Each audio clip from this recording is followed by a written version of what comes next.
be winning the tiebreaker and getting a guaranteed top 3 finish. Team Germany is your 5-digit European Cup champion, the first champion of Europe.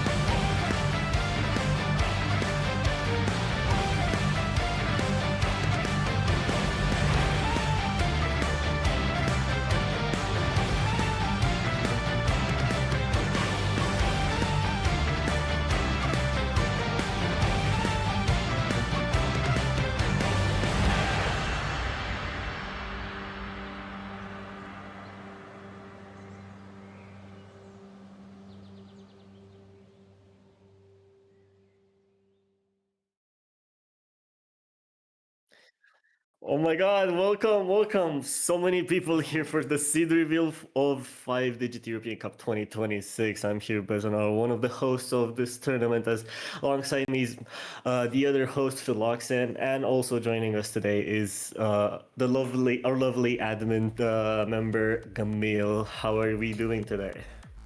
Hey, I am very excited. Thank you for asking, Baz. I'm literally sweating because I was finishing my notes about the teams and hopefully they are correct and I will not get flamed once again as I got in the prediction stream. But that is besides the point. We will hope for the best and yeah, for me, you know, first okay, not the first time. Looking at all the teams and seeing that rivalry between them, I am pretty sure you, dear viewers, will see some crazy, completely unpredictable seedings, and some of them might also be a bit disappointing. So I believe that's it from me. And Baz, I think you can add up to something. We're already getting flamed, bro. We're already getting flamed. We're already getting flamed. It's over. It's over. Okay, Gamil, you got my back.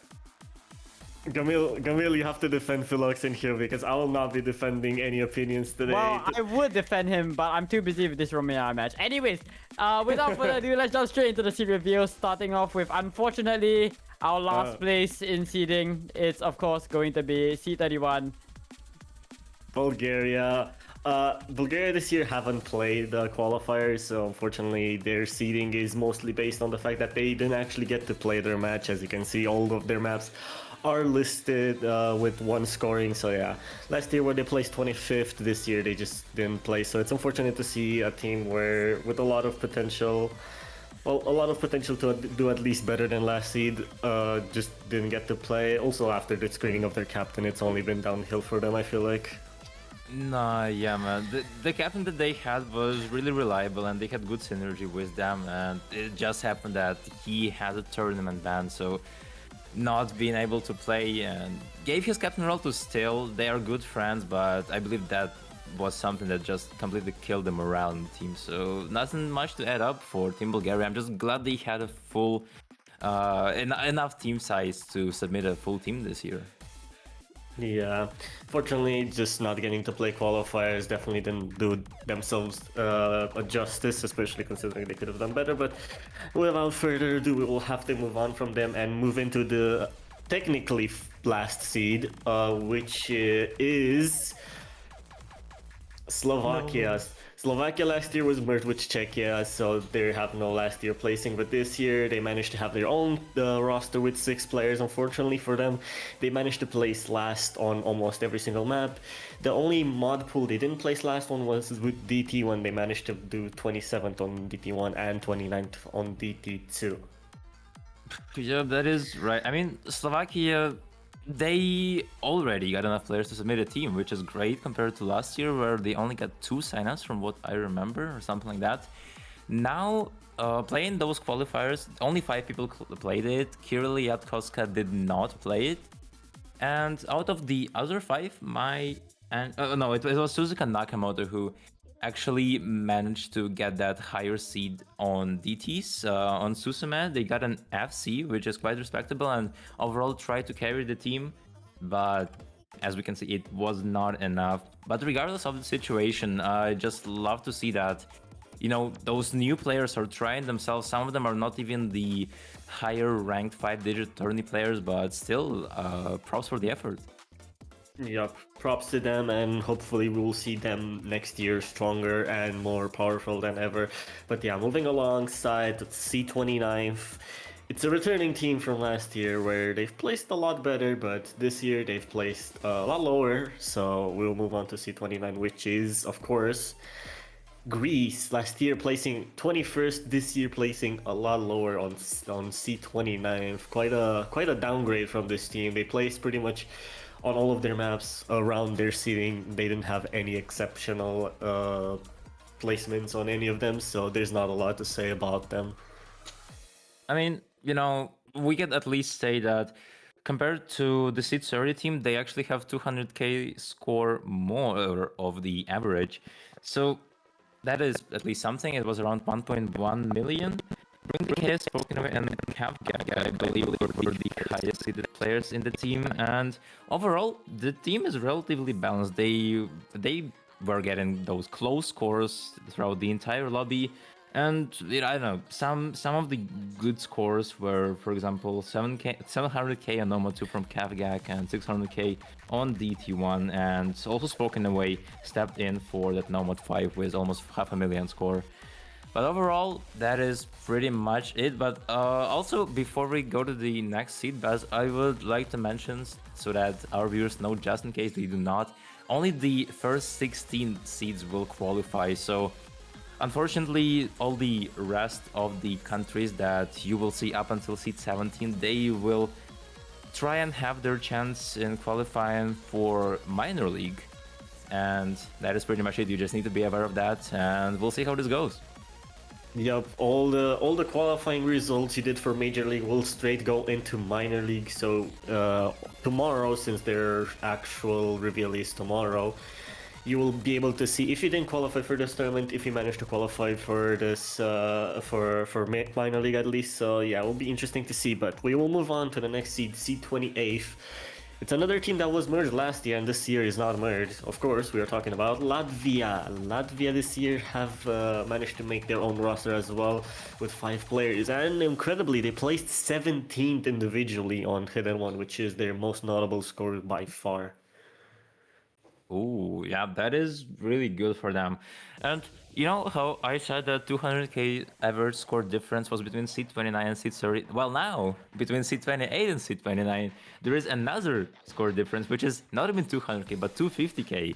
So we're gradually getting way better and better teams, and soon enough the rivalry will be really close, but for now, it is pretty calm over here. Maspills and Hydrogen Bots, I believe they got into top 100 by individual stats, and also Hydrogen Bot FC DT2 and Maspills got 700k on Nomad 5, so has definitely great potential to become a gimmick player in future.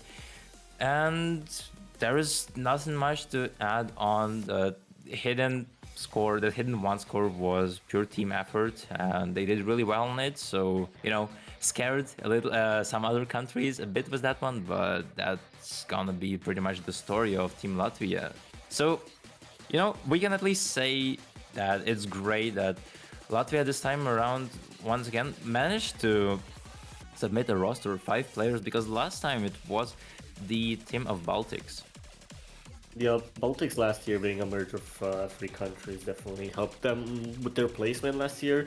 This time around, we'll see how the other 2 countries do, but Latvia, unfortunately, this year they're doing a bit worse than last year. Also, it's more of the case where also other teams have also been unmerged, so there's a lot of other teams that also are just solo flying around here in this qualifiers. But yeah, moving on to the next seed, seed 27. Again, a seed that has performed better last year than this year. This time is the case for Hungary. Hungary last year they placed 24th. This year they're placing 27th. Again, another team that has been quite affected by what happened earlier in the tournament. But most notably, they still managed to get a really respectable 13th placement on HR1, which is pretty much qualifying on the HR1. Yeah, I mean, Baz, to be fair, if we're looking at it, it's obvious that currently all the lower seeded teams are those teams that do not have the full size and not being able to play on the variety of the roster. And Hungary is going to be no exception for that. Here, Vatsploit and Turkish, they were switching overall between those highest performances amongst their teammates. So those three definitely put up some great efforts. And you know, when it comes to Hard Rock 1, there was actually no particular carry. So as a team, as the entire team for that Hard Rock 1 performance, they actually are very balanced. And if only we had, you know, round of 32 or Swiss stage consisting of 32 teams, they would have had a chance to show their Hard Rock performance once again. But we're gonna say goodbye to Hungary, unfortunately, and better luck next year in Major League.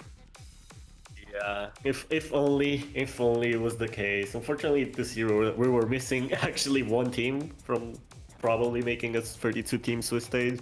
True. Because we had 31 teams, and for a bigger Swiss stage, you would need 32 for the matches to not have one free buy, because that would just be quite unfair for certain teams because it would rely on RNG rather than actual performance. But yeah, moving on to the next team, I think it's a team that everyone here knows. It's iconic. It's a merge. We love it to bits. Of course, it's none other than the Balkans. Balkans managing to replicate what they did last year with C26, actually managing to identically replicate seeding even with the more teams in the tournament. So yeah, it is quite impressive to see them doing really well overall on all of the maps, having quite nice placements on a couple of maps, even the Nomad Pool, Hidden, and a DT as well. So it's nice to see them performing well on all of the maps. Yeah, and honestly, Vaz, if you ask me, I'm really surprised by this year's players. Because, of course, you have Dan Z, who played last year, you have Alicia, who played last year, and you have Sirik, who is relatively experienced in playing those tournaments.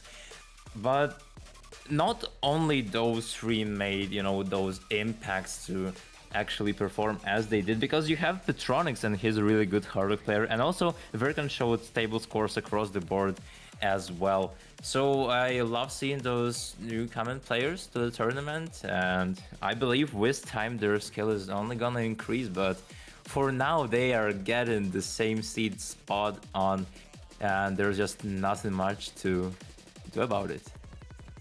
Yeah, it's still nice to see them managing to replicate what they did last year, especially considering there's a lot of new countries and more countries in general to the tournament. So seeing them replicate what they did last year where they got last seed, and this time it's not last seed, it's quite a bit above it. It's nice to see. But yeah, moving on to the next team. Speaking of those countries who are not in a merge anymore, of course, we have to move on to another one of them. And this time we're talking about Estonia, who has probably lost one of their best players in Evil Gaming. So, and it definitely just hindered their performance quite a lot, but they still managed to perform well on the HR1 and on DT2 respectively, for the better team scores overall in this, and obviously placing 21st on that hidden pool is also pretty nice considering their seat 25th. Yeah, I mean, Vaz, I think that's a bit besides the point, but let's just look at, you know, the score distribution. You look at that Nomad 2, and they have a decently good score. It's 2.2 million, and it's only C24, so I believe that Nomad 2 was a bit more accessible for majority of the teams in the tournament, but regardless of that, Mega Hello managed to get top 12 on Nomad 2, and matter of fact, he actually have seeded 2 times in a row. So that is one hell of a performance from the guy. But not only him, Tambet and Blorf, they did really well on DTs, getting around 600k scores. Unfortunately, it was not enough, but still, seed 90 on DT2 speaks for itself. And then you had Spray, who covered hidden maps pretty well alongside Blorf. And to top it all off, Mr. Fish is a pretty good Hard Rock player. He got 600k score on Hard Rock 1. So they got, you know, a bit of coverage here and there, but it was just a bit not enough variety in order to qualify. Yeah, they managed to perform quite good, and as you mentioned, the Nomatsu total team score is quite high, so you can definitely see which which is one of the maps that has definitely been the most contested in this map pool, with Nano Mod 1 being, I think, the map with the most FCs, if I'm not mistaken. At least I feel like every team had at least a couple FCs on it, if not at least one.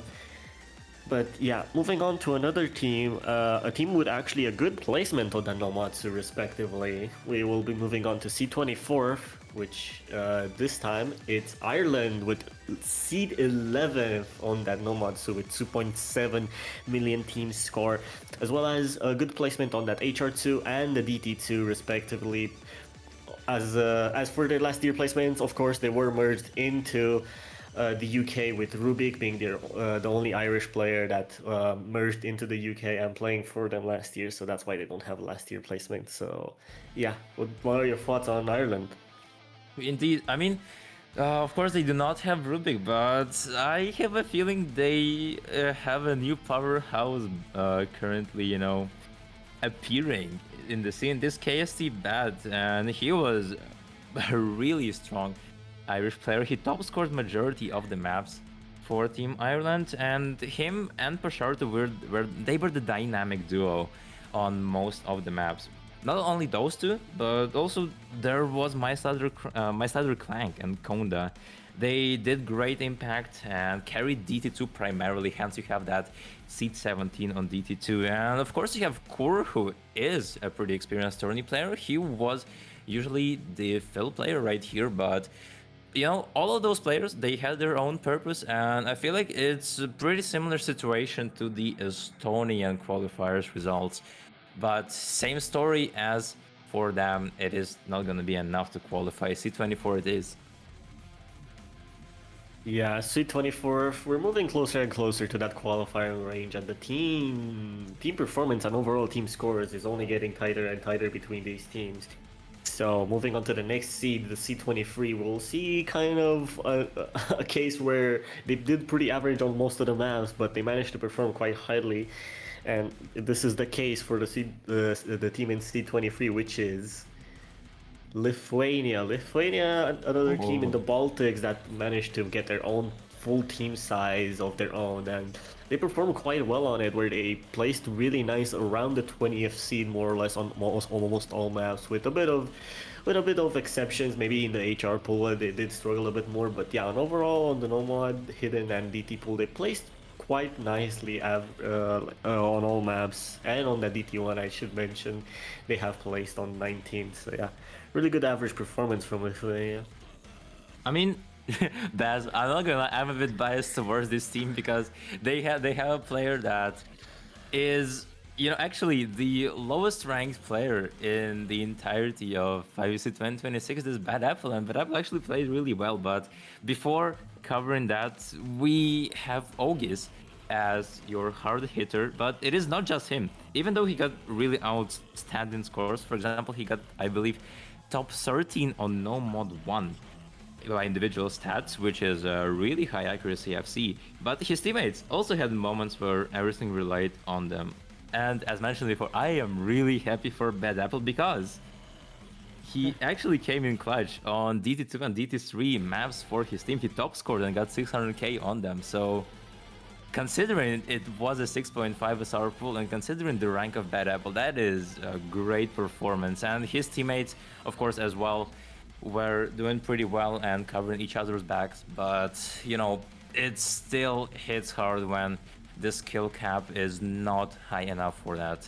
So 6.5 SR pool was just a bit too high for Lithuania, and because of that, unfortunately not qualifying for Major League. Maybe will qualify for minor, we will see. We will see indeed, but that is a thing for minor league that will happen tomorrow. So if you are interested in minor league, and if you are interested to see if you did qualify for 5EC minor league 2026, you should be in their server and to check the stream tomorrow, since tomorrow is going to be the seed reveal for them. But yeah, moving along nicely and slowly, we'll move on to the seed 22nd. A team that was not expected to do much, but they managed to do quite well. A bit lower than last year, but still pretty alright. I am of course talking about Portugal. Portugal managing to place 2 seeds lower than last year. A bit, maybe not what they expected, but still considering the competition around them, they did pretty nicely. And having a really good team score on the HR1 where they managed to place 15th. Yeah, that is great indeed, and it is due to the players like MTG and McDonald's. They got seed 89 and seed 100. McDonald's got seed 100. How nice, a lucky number, but unfortunately was not so lucky in qualifying. Still though, they were almost perma-loading every single map, but they do not actually have like carry performances. Scores were usually pretty close, so they do not rely on carries, and it's more about the team morale that they have, and they did pretty well for this year of qualifiers. Yup. They did really good, unfortunately lower than last year, but that doesn't mean they did worse. It's just the fact that a lot of teams just did a lot better. And it's also the increase in amount of teams, so definitely don't feel yourself discouraged as you did perform well. And moving on to the next team, it's kind of the same situation, but in reversed. I'm of course talking about seed 21st, which is Belarus. Last year they placed 22nd. This time around they placed one above, and it's mostly because, yes, you are seeing that right. They placed 4th on DT1, which is one of the highest placements we have so far on a map by a team. Placing 4th on DT1, also the really important 12 on HR2, which is also really good, good team placement. And yeah, in general for HR and DT pools, they've managed to qualify, managing to reach seed 15 on those 2 mod pools. So yeah, just a Nomad and Hidden pool that dragged them down a bit in performance. Okay, Baz, I'm sorry. I just have to say, bro, low PJ is fucking cracked. This guy, He is. he FC'd Hard Rock 2 twice, like in both of the runs. And then he decided that was not enough, and he got top 5 on DT1 by individual performance. He had like 1.15 million on it. So this is one of the craziest players of the tournament on this skill set. And needless to say, he was not alone, because you have Mew, who also did pretty well, also FC DT1 and got top 8 by individual stats. That's why those two literally in duo established that seed 4 placement on DT1. And those scores boosted them really high up. They basically skyrocketed. And you know, those pop-ups, I did not expect them to happen, but yet here we are, and C21 with a Seed 4 performance is something they can be very much proud of. That is indeed. I'll forever be scarred by the name of Mew, not because of the actual player, but because of the stat sheet breaking multiple times last night and having to fix it in the last moment to prepare for the bracket.json because of a disconnection issue on the side of Belarus. But yeah, issues aside, we're moving on to seed 20. If we're entering the top 20, if we're really close to the qualifying range, we're going to be talking about the seed 20th team now, which is Norway. Norway last year placing 21st, this time going a bit above. They placed pretty nicely on the Nomad pool, having 13th on Nomad 1, 16th on Nomad 3, and 19th on the Nomad 5, which is a really tricky map. Also having nice scores on HR2 and DT2 and DT3. So yeah, a team that has been placing pretty good on a lot of maps. Unfortunately, just other maps have been dragging their averages quite down, and with the beta function score, they just didn't manage to get higher than 20th seed. No, Baz, I mean, I believe we did predict them to not qualify. In fact, they only had 13 players in registrations, and guess what? They got 2 hydrogen bombs in their roster. Like, I'm so sorry, Stian and lovers. I was not familiar with your game. These guys got seed 14 and seed 19 by individual stats overall. they delivered like super stable performance on most of the maps, even though they did not get any of like top 5 individual performances, but it doesn't matter. They were there to just execute every single map of the pool. But at the end, it was just about the supports that they needed to have, and it was slightly not enough. But you know, Pez, overall, I feel like just a slightly better run could be able to do it, because we're entering the zone of, you know, seed 20, seed 19, 18, 17 teams that are really close to qualifying. And I believe if any of those teams had a good run, they would have been able to enter the Swiss stage. But Norway is not going to be one of them, even though they got some crazy potential.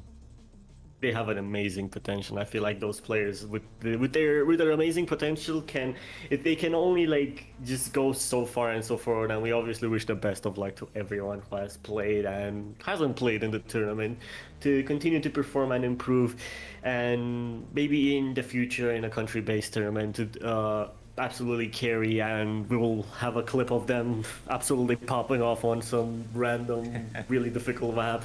It'll be nice to see, you know.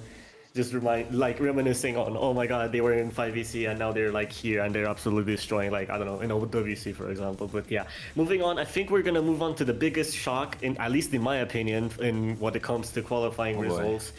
Fabrizio Romano, I think, sent me a message earlier about this and I was like confused. But yeah, if you were in the general chat, you know what team I'm talking about. It is, of course, unfortunately the case for Spain, which I don't even know what to begin with this. It's a team that I did not expect to do this poorly. Obviously, losing a couple of their strongest players, but yeah, last year going from 11 qualifier to 19th, not even in like contention for qualifier. Well, they were in contention. Pretty sure they had 1.7 average score, if I'm not mistaken, 1.7 million. You can correct me if I'm wrong. Yep. I am looking at Spain. They got 1.782 million team score, and you know what? It's actually really close to the next two seeds, because the next two seeds only have like 30k score more of the averaging. But for Spain, it's not gonna be enough. Fiera and Music Drop Z, I will give him that. They did their best. They got seed 78 and seed 79 back to back by individual stats. Not only those, Vidlux did great on DTs, and Isaiah popped off on Noma too. And to top it off, you had Adrongs, who failed for most of the maps really well, by the way, even top score in a couple, but it just was not enough variety, what can I say? And at this point, it is just RNG of who is getting those unlucky seeds before seed 16. But you know what I do think is that they have a solid chance of qualifying for minor league. They have a solid chance. Minor league. Oh man. Yeah. They could be a beast in minor league, but again, there's a lot of teams in minor league that are also looking really strong. And of course, is those top countries that we will see later on in the stream that have managed to make not only beast A teams, but they made really strong B and C teams in some cases. So yeah, it's gonna be crazy to see the qualifying result for minor league tomorrow. But before that, I think we have to move on to the next seed. I think it's the most unfortunate one yet. Yeah, it's I don't know what to comment on this one.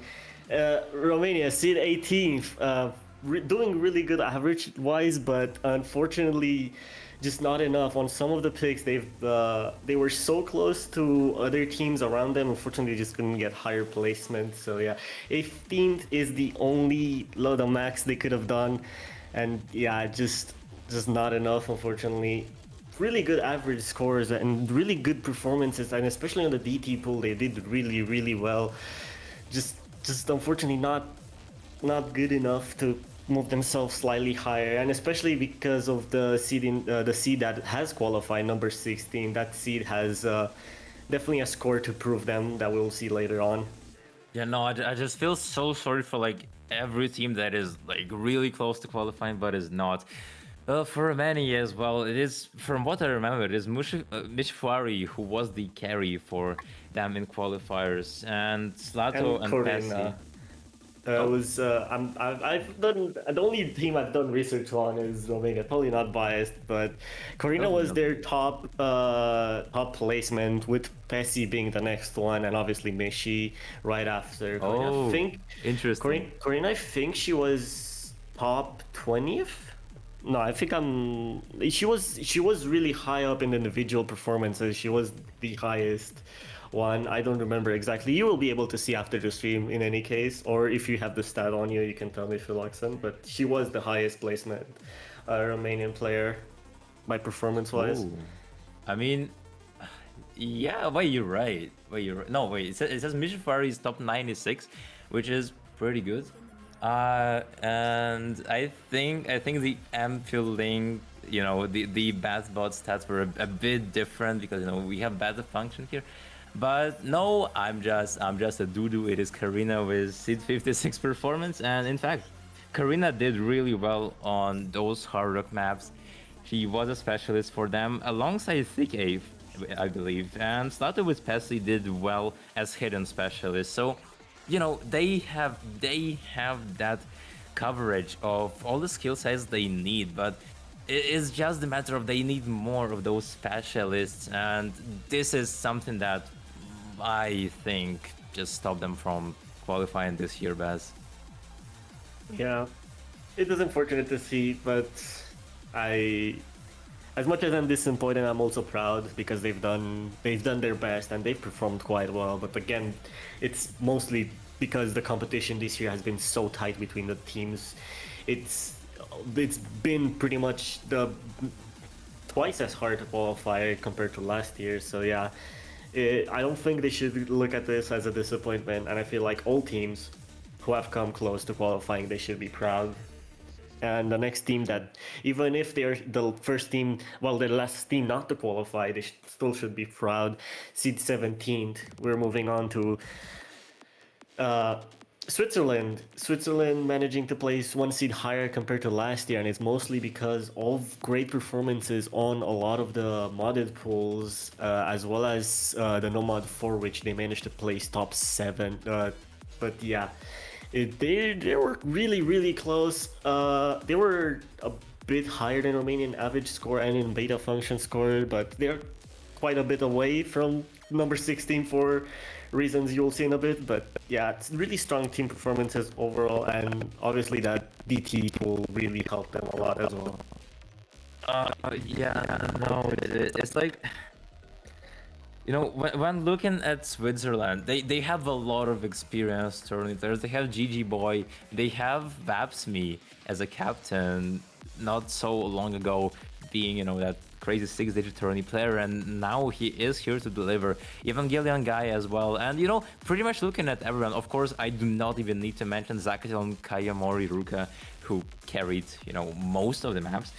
But to be fair, even though they did not have a carry, I do not actually think that is an issue, because relying on your teammates and just seeing that each of you can pop off on the map and you just do not expect who that will be is a great feeling. But I believe in this particular scenario, a hyper carry would be really helpful.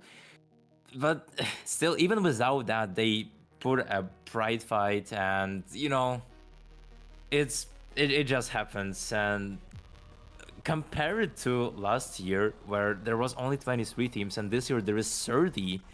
They got seed 17, and I definitely underestimated them, Baz. Yeah, I did underestimate them too. I think everyone did a bit, and in general, I feel like they did quite well this year, and they were close, but they were close to a team, to the next seed, if it wasn't for that second run. But yeah, I think we can start talking about qualifying teams, and we can start talking about the elephant in the room. I think we can start talking about that second run of this number 16th team. Their second run was so much better than the first one. They managed to get second and fifth on Nomad 1 and 2. I'm talking about Austria. First team to qualify for the Swiss stage. Absolute monster performance on their second run, managed to solidify them as a qualifying team, managing to get 200k more score, more average score on on the whole pool, managing them to just push themselves up quite a bit. So yeah, going from 1.8 million, that is seed 17, to 2 million now. Every team from now on has 2 million average team score. So yeah, it's insane to see, and that second run truly helped Austria so much. Yeah, I mean, we were looking at that team all the way back in the prediction stream and seeing that most of those players actually came from the previous year of 5EC and 5WC, and experience just grows and it speaks for itself. It speaks volumes. That improvement from 5WC came in clutch, and with that, Kakashi and Night Ninja, they are great tapping players. You have Kal, he is here for everything, quite literally perma-lobbing, and others can also step in. Like you grab the Mestify from 5WC, and this guy definitely helped a lot, and that could be said pretty much about everyone. No one was left behind, and they are overall similar to Switzerland in the sense of not having a hyper carry, but it was just slightly better situation for them. In fact, there was a 200k score average difference between seed 16 and seed 17, so you could see the clear barrier between the qualifying and not qualifying teams, and Austria is gonna be the first one opening the matchup. Good luck against seed 1, and you better win that Nomad 1, what can they say? Yeah, it's gonna be a scary team to play against in the Nomad pool in general. On the consistency picks, they've been quite strong. What do you think, Emil? Yeah, no, I think before we move on, it's a very good time to sort of look at the kind of scores that we're expecting from qualifying rosters, right? I think Philoxen put it very well. I mean, Austria doesn't really have a carry performance, but what I want to highlight is, what kind of scores they have to push them over the mark. You're looking at overall middle of the road scores alongside some outliers in your hard rocks and your no mods, and so we're slowly getting to what we're expecting to see from the qualifying rosters, but nothing much more to add from me. Let's move on to seed 15, shall we? Yeah, seed 15 next is our favorite little merge, is our favorite little country that we always get to see merge. We're talking about, I think everyone knows, Belux. I think they're pretty self-explanatory, having Minov just constantly merging with Belgium to make this funny little merge. Excuse me 1 second. Oh, I almost sneezed all over. Yeah, Bless you. really good average team performance on the no-mod pool, managing to place themselves 8th average on the no-mod pool. Super strong performances on those mechanic no-mods, on the no-mod 3 and no-mod 4 respectively. Doing a bit worse on the HR, where they managed to play pretty lowly, but then they managed to bring it back up on the DTs, where they got pretty respectable scores, again on the more mechanically focused DTs rather than that tapping finger control DT2, where they placed a lot lower. But yeah, Belux, a team that really good. Same placement as last year, more or less, but a bit lower. But yeah, it's only because the competition, again, so tight this year. For sure, man. I mean, looking at the players, you see two very much outstanding carries of the team. You have Kaija and you have Almikov, and they are striking again. They both are getting into top 30 by individual placements.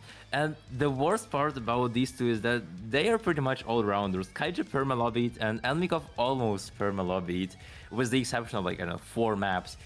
So, if this tournament was like a 2v2 5-digit European Cup, those two would absolutely destroy like 90% of the players right here. Amnikov, the top 2 on Nomad 3 and top 14 on Nomad 4, and is a terrifying control player overall, and this is why you are seeing those great control scores overall, like Nomad 3, Nomad 4, also DT3, and, I can only wish best of luck to the C2 team of trying to not lose on those control maps, especially considering it's going to be a lower SR in the Swiss stage, and those control maps might get really tricky over there. They will get tricky, really, indeed. I feel like there is gonna be a mixture of things. What do you think, Emil? Yeah, I mean, I'm just looking at their scores right now. I think You really want to play to your strengths as this team. This team, similar to Austria that we've seen before, is slightly weaker on the hard rock. So going into the bracket stage, playing around those weaknesses, especially at the low SR, is definitely going to be the main point of contention for this roster overall. You know, you look at everything else, and everything is honestly above average. It's just those outliers in DT2 and hard rock 2 that definitely make them take a bit of a hit when it comes to their seedings. But you can definitely play around play around these weaknesses when the time comes during bracket stage with picks, bans, and whatnot. So yeah, that's gonna be Belux. I'm very happy to see this roster, by the way. Personal favorite of Belux, rooting for them. It's nice to see the Lux always qualifying. They've 2 years we've hosted this tournament, and 2 years they managed to qualify quite consistently. I'm pretty sure, apart from Czechoslovakia, which this year they're not merged, but they're the only other merge to manage to qualify, and the only team now to manage to qualify 2 years in a row. So it's quite nice. Special mention to Blue Flare Blitz for winning the most stupid bet I did yesterday in general chat, guessing the map with no FCs, quote unquote. I will mention it later when we get to the actual team that had that. There is an FC on every map though, just as a spoiler alert. All teams had at least one player with an FC, so all maps have at least one FC on them. But yeah, moving on to Seed 14th. Their consistency, I think, is what we'll talk about, because they're a team that consistently plays 14th, and I feel like when I think about 14th placement, I think about Finland. Yeah, just not a lot to say except that really insane performance on the Hidden 2, managed to grab themselves 5th overall on the map, and as well as the DT3 where they managed to place themselves on A. But overall on all the other pools, they managed to place really nicely in average, consistently placing themselves at a nice 14th place in seeding. No, yeah, dude. You have Vaisky, you have Vaikat, my mommy. They are all in top 50, and I want special attention given to Giggle67, formerly known as Giggle69. This guy was really active in those 6-digit tourneys, and now improving and getting that sweet spot in 5 EC amongst like all of those cracked players of the tournament. You just love to see that. Vaisky, for example, got top 20 in all of the double time maps, so he's a great core on those on those DTs. Whitecat is strong on hard rocks and gimmicks, which is one hell of a combination of skill sets, I'm not gonna lie. And then you of course have Giggle and Hukweli as well. They are pretty good on gimmicks, so you know, you see those skill sets of your core players entangling quite a bit, and that is pretty good when, especially it comes to Swiss stage, you need to try and abuse your tactics, your strongest maps as you can. So I believe that one is gonna be pretty promising for Finland. Yeah, one thing that I really want, that I'm kind of worried about when it comes to this Finnish roster overall is, you look at their no mods. Their no mods strike shockingly low compared to the rest of their scores, right? And that's not quite something you want. No mods are usually your bread and butter, you know, raw skill set tests, and the fact that they do fall a bit short does leave me a bit skeptical about their fundamental ability. But you know, on the other hand, their strengths are very pronounced. You know, everything else is just so incredibly hard hitting, with a lot of consistency in all different fields, and a special strength in, of course, your hidden 2 and your gimmick. So this Finnish roster, very interesting stuff. Mechanics is or these raw no mod skill sets is not something you commonly see in a lot of teams. So this team structure definitely is going to make me turn some hits going into the Swiss stage. Yeah, it's gonna be interesting to see them, and obviously when they will be facing against seed number 3, they'll have a tough time, and I think it's gonna be interesting to see how that seed picks into Finland respectively, considering their overall scores on qualifying. But we'll see. It's a lower SR pool. We will probably see some upsets on certain picks, and especially considering for a Finland team so strong as this one, we can only expect about anything. But yeah, moving on to the next team, a bit of a disappointment with this one, because we expect, like, considering what they did last year, we expected them to do better, but then again in the prediction stream we predicted them quite low, so I think it's more or less where we follow. We seed 13th. Of course, I am talking about none other than less than the Netherlands, placing a lot lower than last year. Still managing to showcase that they are a strong team, but unfortunately not that strong team on everything. They're placing really nicely on the hidden pool, but overall, apart from that, there is not a lot of else to mention except maybe the HR1, which also they placed on 9th, and the Nomad 2, which also they placed in the top 10. I mean, I would say this team is, a lot of those surprises that might be happening from some certain players later in the tournament. Like, for example, from Synchrostar, who used to who has 3 badges, but he had them really long time ago and currently deresting. And not only that, you have Unveiled Golem. He also came back from his slumber. He got top 3 in 5WC 2023, and now he is already in for the money. He got top 54 by individual stats. And of course, last but not least, you have Heavy Metal for Life. He is sitting comfortably there at top 16 by individuals, and he got top 4 individual performance on Hidden 1. I guess that explains everything because of that seed 6 placement. That is right. But that is not the worst. That is not the most terrifying part about Team Netherlands. The most is that all the other players that I did not mention, they pretty much every one of them are sitting across the top 120 range by individual stats, and that literally speaks volumes that they are stable and they are pretty damn consistent. So you gotta watch out if you're a seed 4 for that. And yeah, that is pretty much it from me. Looking forward to see how they perform in Swiss stage. And after all, even though it's just the seeding, it doesn't mean that they will get the same placement. So maybe they will manage to pair their performance of last year. Yeah, before Gamil, you get with your I got pinged by White Cat My Mommy in general chat with free clown no. emojis and my prediction that they did not qualify. I am sorry. Last time I was disrespecting Finland ever.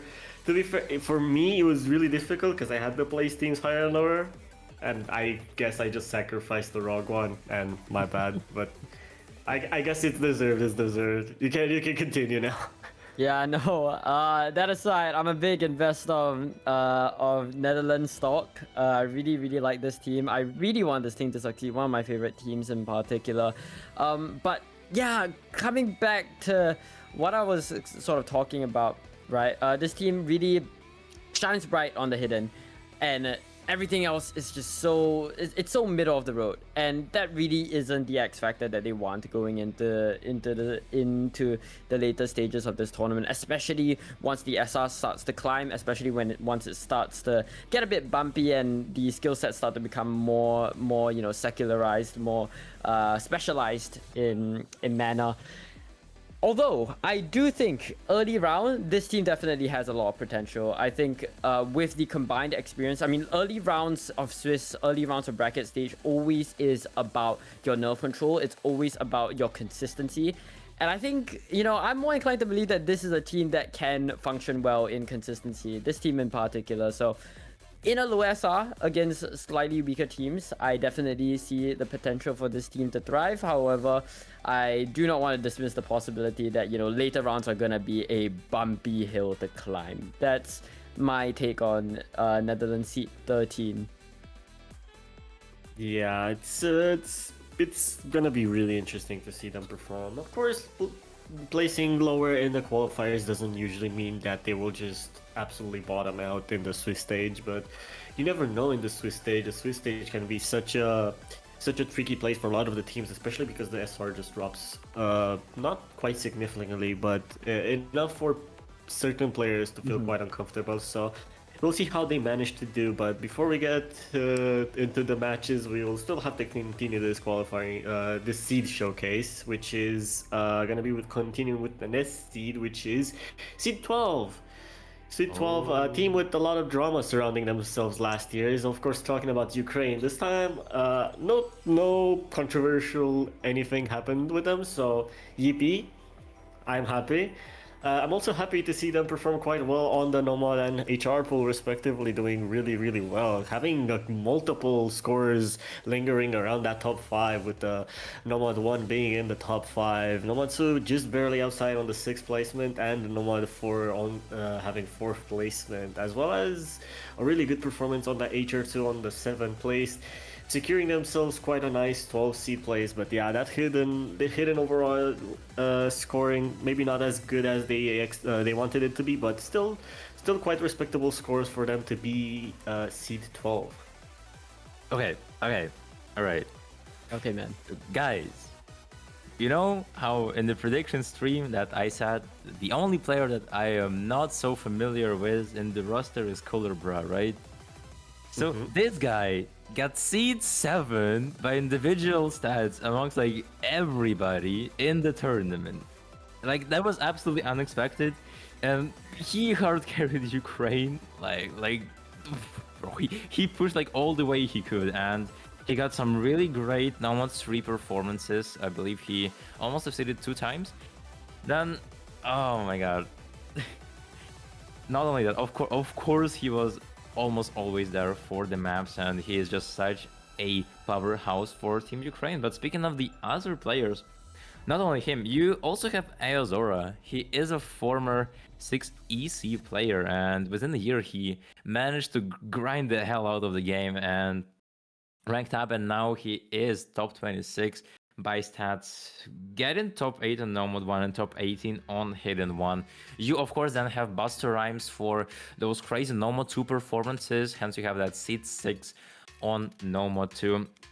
And you have Flippy for Hardox. So, you know, this roster is very well balanced. Artem, the former captain of Team Ukraine, did a good job in selecting the players for the roster, and C12 is speaking for itself.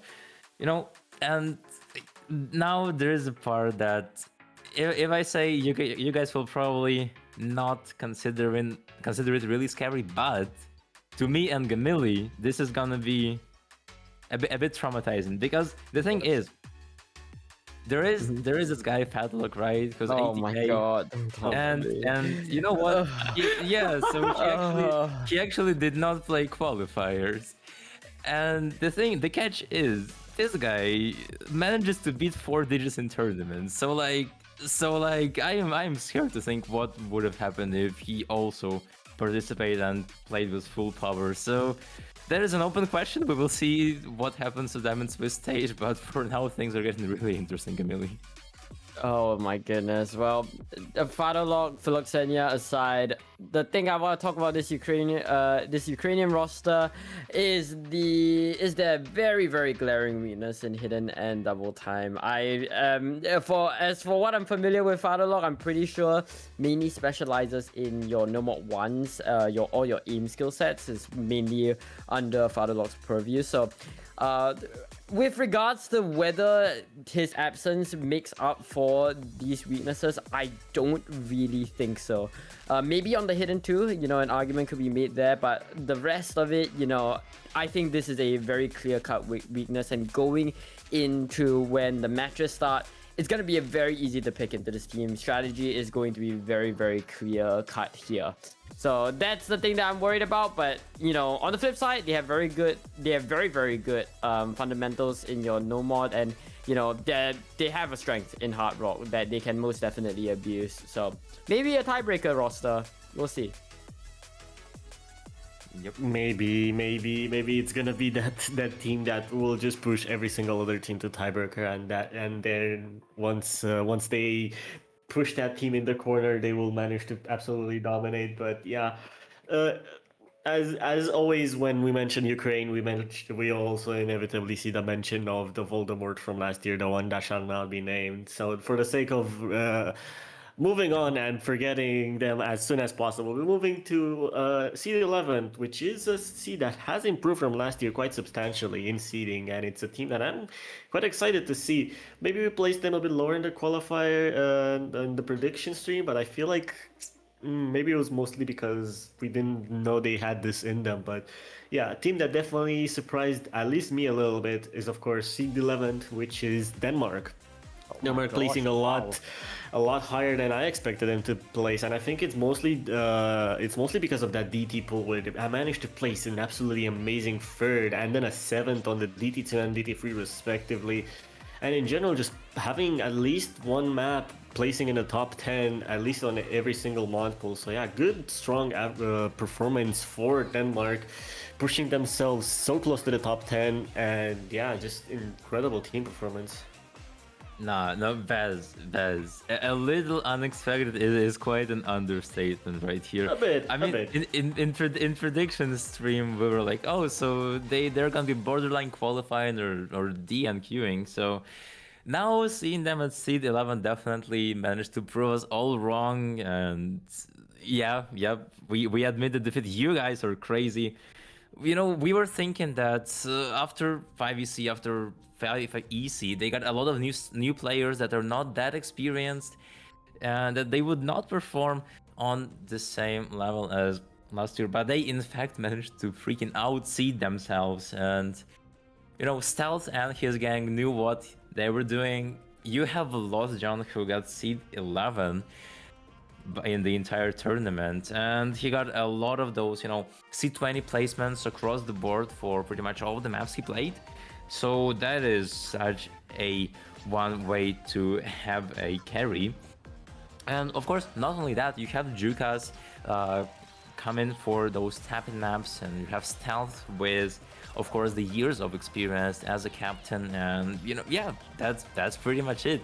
Those players are new and they are very ambitious. Yeah, we're starting to get to the point of the seed review where, you know, you're seeing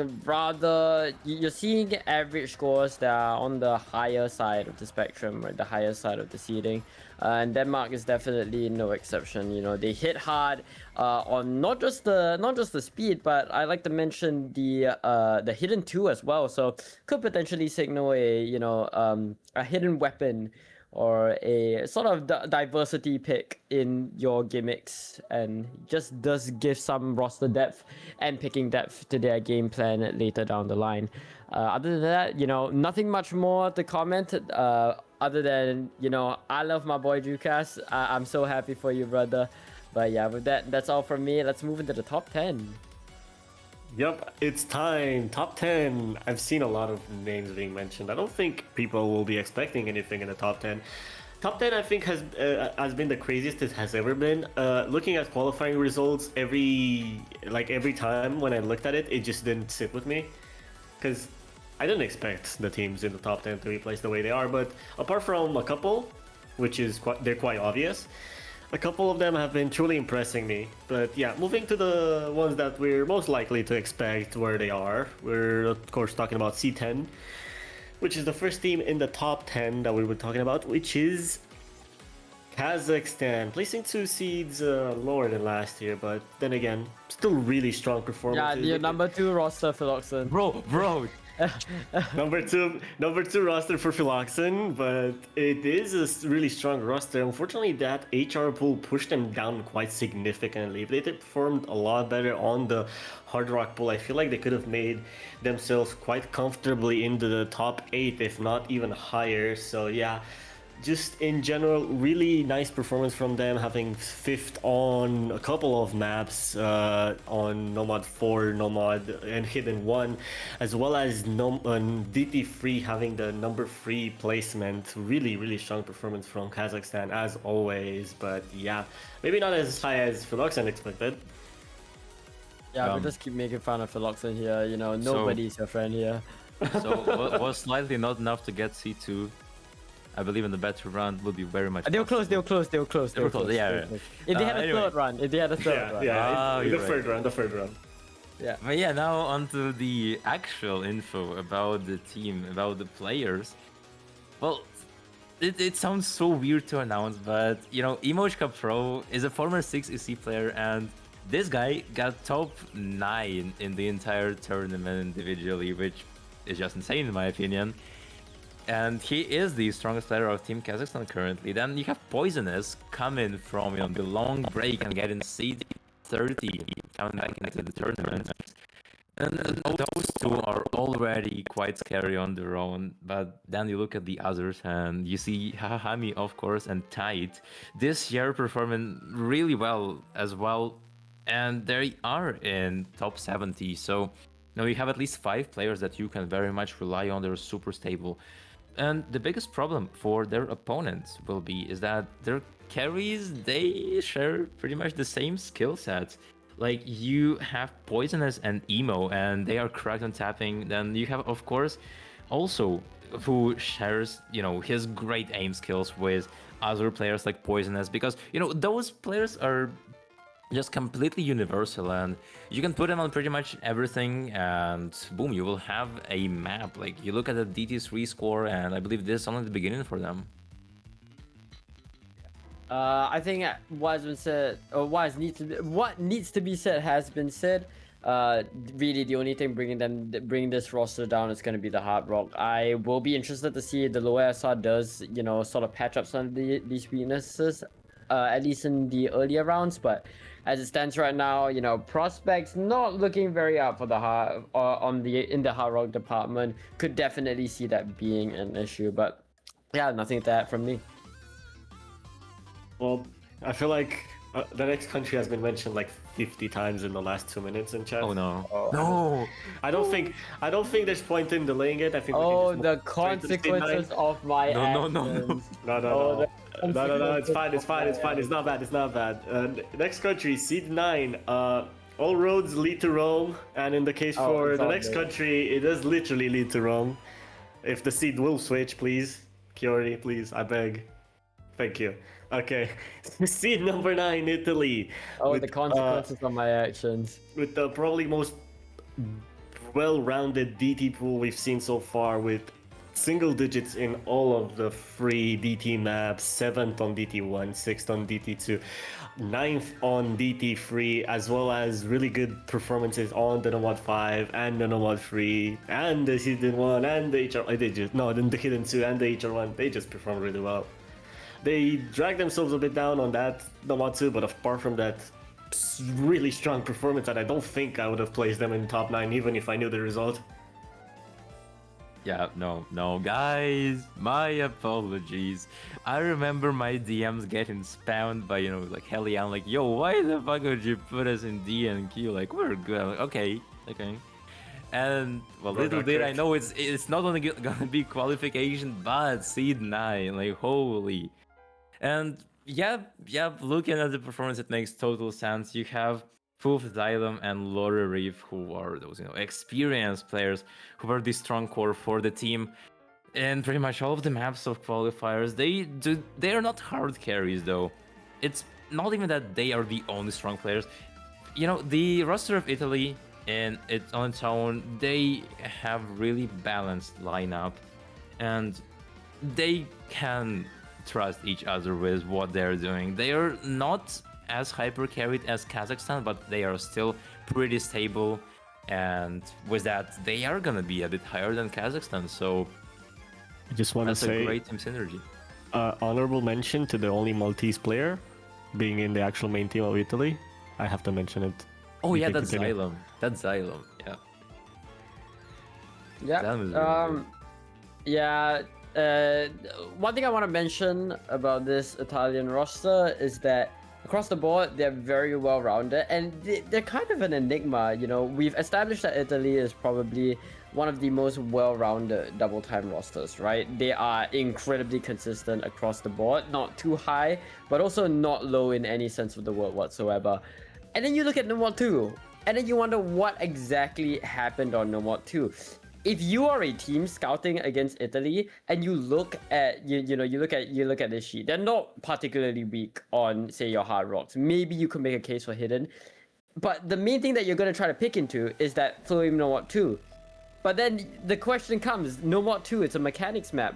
Why would a team so strong on DT struggle on mechanics? And then question marks get raised. And this could very well be a roster that, depending on the type of pool or depending on the specific maps that come out in each pool, they might either fare much better or much worse. If Flow Aim is the crux of is the crux of the matter, then a pool that favors more Flow Aim will definitely, catch them off guard a little bit, especially on that No Mod 2. But, all this theoretical, low SR is low SR, we'll see how it goes.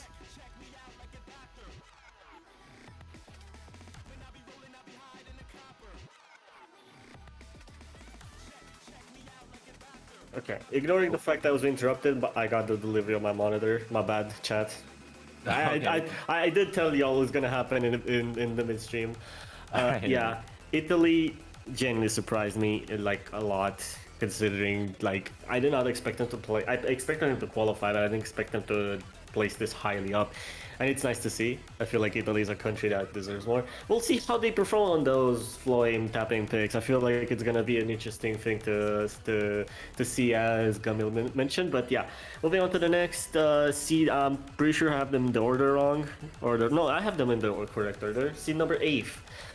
Last minute change that happened this morning with them because one of the maps had the wrong scores. I think they should be fixed in the bracket.json. We will see once Kiori switches to them. It is Czech Republic, named as Czechia because stat sheet smiley face. But yeah, really good performances on the Nomad pool with number 1 on Nomad 1. That's the first number 1 we see today. The Nomad pool generally have been super strong, but the lower we get, the grimmer it gets for Czech Republic, because we get to the healing pool and it's good. The HR pool is also really good with that second placement on the HR2, but then we get to the DT pool and they've placed really low. And this is the mod pool that single-handedly I feel pushed them out of the top 6. I feel like they could have placed really comfortably in the top 6, but unfortunately for them, that 26th placement on DT2 just absolutely kind of just destroyed their chances of a top 6 finish in qualifiers. So yeah, fortunate to see. Yeah, no, you're totally right. That DT2, the beta function suffered a bit because of it, and like without it, that would have been crazy. But even with that, you have 3 players that absolutely destroyed the qualifiers pool. And you have Hazuki Sendai, Hydrogen Baby, and Andy Hour. And these are the hard hitters we were expecting to perform and deliver. They all got in around top 20 by stats. And not only that, but we, I think, got our first top 1 individual performance, and it was Hazuki Sendai who top scored Nomad 5 in the entire tournament, and on top of that got multiple top 15 placements across all the maps that he played. Then you have Andy Zor, who almost top scored Hidden 1. He got top 2 of all the 200 and something players. And yeah, they are just demons. I think they just need to make sure they do not get that 4th player syndrome and that they somehow manage to cover up the DT2. But overall, the matchup Italy versus Czechia sounds really intriguing. Yeah, really intriguing indeed. I don't want to beat I don't want to beat a dead horse. I mean, DT definitely going to be the problem, right? Especially when the pool gets bigger, so there are going to be more speed maps that you need to ban out, and it's going to be... That weakness is definitely going to only get worse as the tournament goes by. But other than that, I think, if anything, that the DT could sort of be compared to an Achilles heel for this roster, and it honestly makes watching this roster kind of fun, seeing a roster with such an obvious glaring weakness yet so strong in all other aspects, it makes for a pretty interesting script. So yeah, that's all I have to say about Czechia. Let's move on. Yep, there's gonna be interesting. I feel like that DT pool is gonna drag them quite a bit down, and considering how Italy has done on the DT pool, I feel like we'll know what happens in the match. I feel like we kind of got a spoiler alert. But yeah, moving on to seed 7, a seed I predicted quite highly in the prediction stream. They didn't perform as good as I thought, but they still didn't perform bad. It's just not as great. That sounds like a disappointed Asian father. I am not this. I'm not disappointed because I know this is just the beginning for Poland. Not biased, but really good performances on the Nomatsu with having themselves the #1 placement, almost 4 FCs on the map. Really impressive to see that. #2 overall on the HR poll, which is also really scary to see, considering this is a team that pretty much just looks like it's gonna be absolutely able to play absolutely anything, because we see 7th on Hidden, so we see really good placement on the mechanic picks and the more gimmicky picks in the Nomad 4 and Nomad 5 respectively, and as well as the 7th on the DT2, which was one of the more tricky ones, but lower on the other 2 DTs, which definitely doesn't say a lot, and a pretty bad placement on the consistency Nomad 1, but yeah, Poland is Consistency about is where not you real. expected. Yeah, consistency is not real. Top 7 from them is still really good considering last year they placed 6. So they placed. I'm not gonna say the number. I see the potential to make the. I'll Man. not make the joke, but yeah. Man. We can continue. Philoxen, All right, you all can right. continue. I'll get you. I got you back. I got you back. All right. So, I'm not even gonna lie, Baz. Looking at that team and making my research, I didn't actually point out any, like hyper carries. Their seeds are pretty even. There's no one in like top 30, but all of them are spread really evenly across, all the way from top 30 to top 140 range, which definitely leaves us thinking that, ooh, they're super stable. And even though they do not have those hyper carries, they still have some insane pop-outs on the maps. You have Alpsiami, who popped off on Nomad 5 and got top 2 over there. And you have Arthur, who popped off on Nomad 3 and got top 3. And he also cooked on those hard dogs. I've seen them, or being close to have seen them. And then you have Iron Q, who also put up an insane stellar performance on that hard dog to get in seat 11 individually. And that's not even all. Like, you have the Lumina that they don't even mention getting around seat 40 by individuals. And just overall, even if those players do not have such outstanding individual scores, they are still super stable and they are ready to cover up all the weaknesses that the team has. Well, except for, you love that consistency scene here.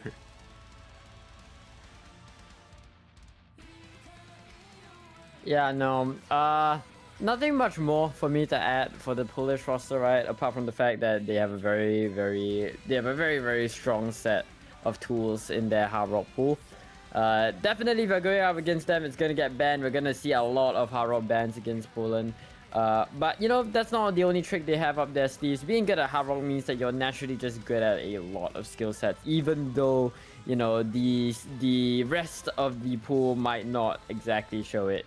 But then again, qualifiers are qualifiers. It's not perfectly representative of their skill.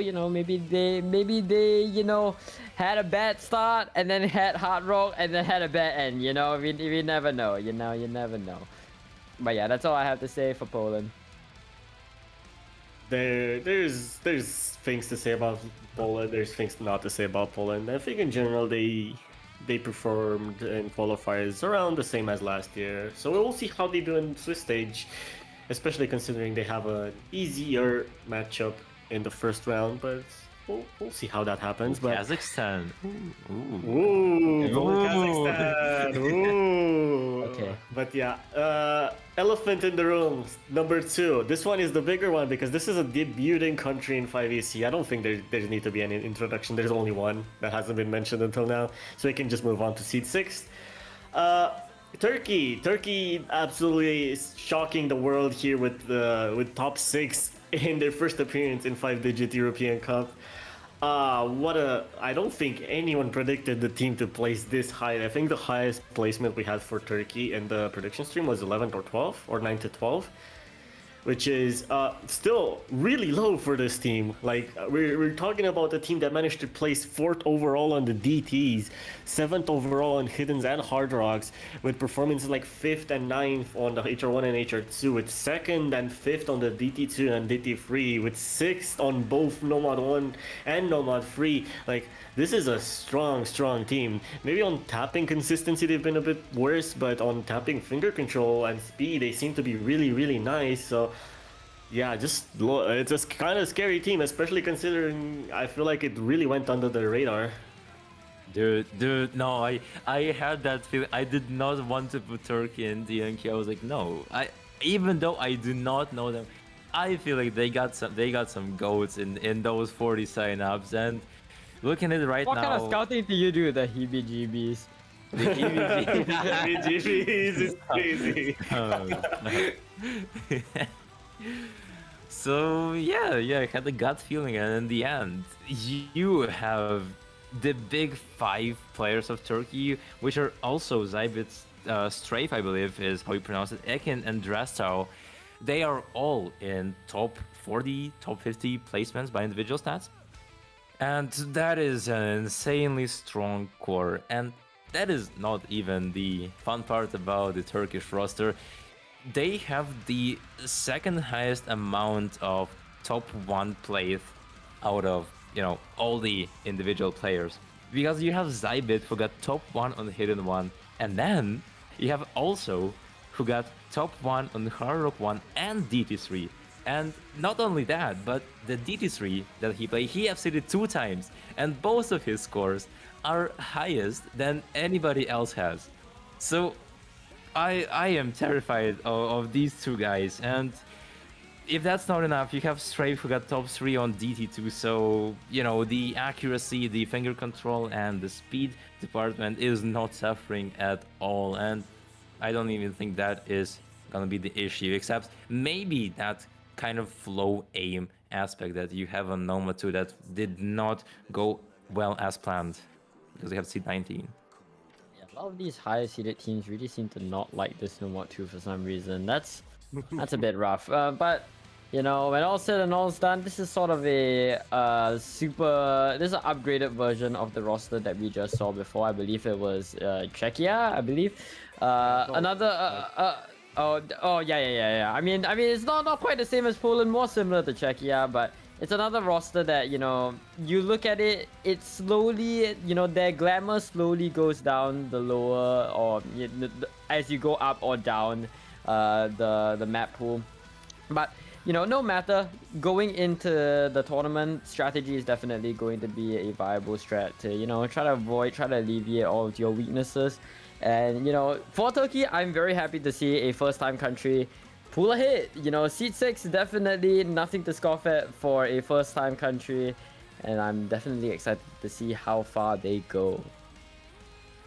Interesting. It's interesting to see, because going into this tournament, there's no real expectations of them, like, at least to past results, because they will have expectations based on what they know about like their own performance and their own capabilities, because every team has that about themselves. But considering past results, they're the team that have a clean record. They don't have anything to prove to anyone except themselves. So it's nice to see that they come in strong. They already start hitting hard with the sixth seed in qualifiers. So yeah, moving on to the next seed. It's a team that has pretty much solidified themselves as a powerhouse for 5-digit European Cup. Last year they've been an absolutely dark horse in the bracket stage, and in general it's Sweden this time around, 1 seed lower than last year, with another first time seeing number 1 on a map, DT1, number 1 on DT1, and really strong performances on that DT pool,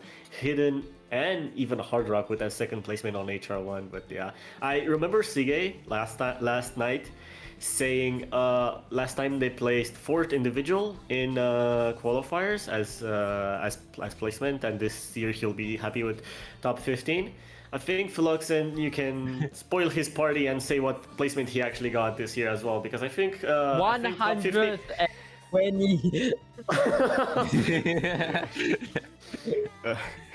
thank you, Well, brother. that would be a very funny alternative universe, but unfortunately, that's not happening because Sige, little did I know I was sitting. Unfortunately, Shige was good.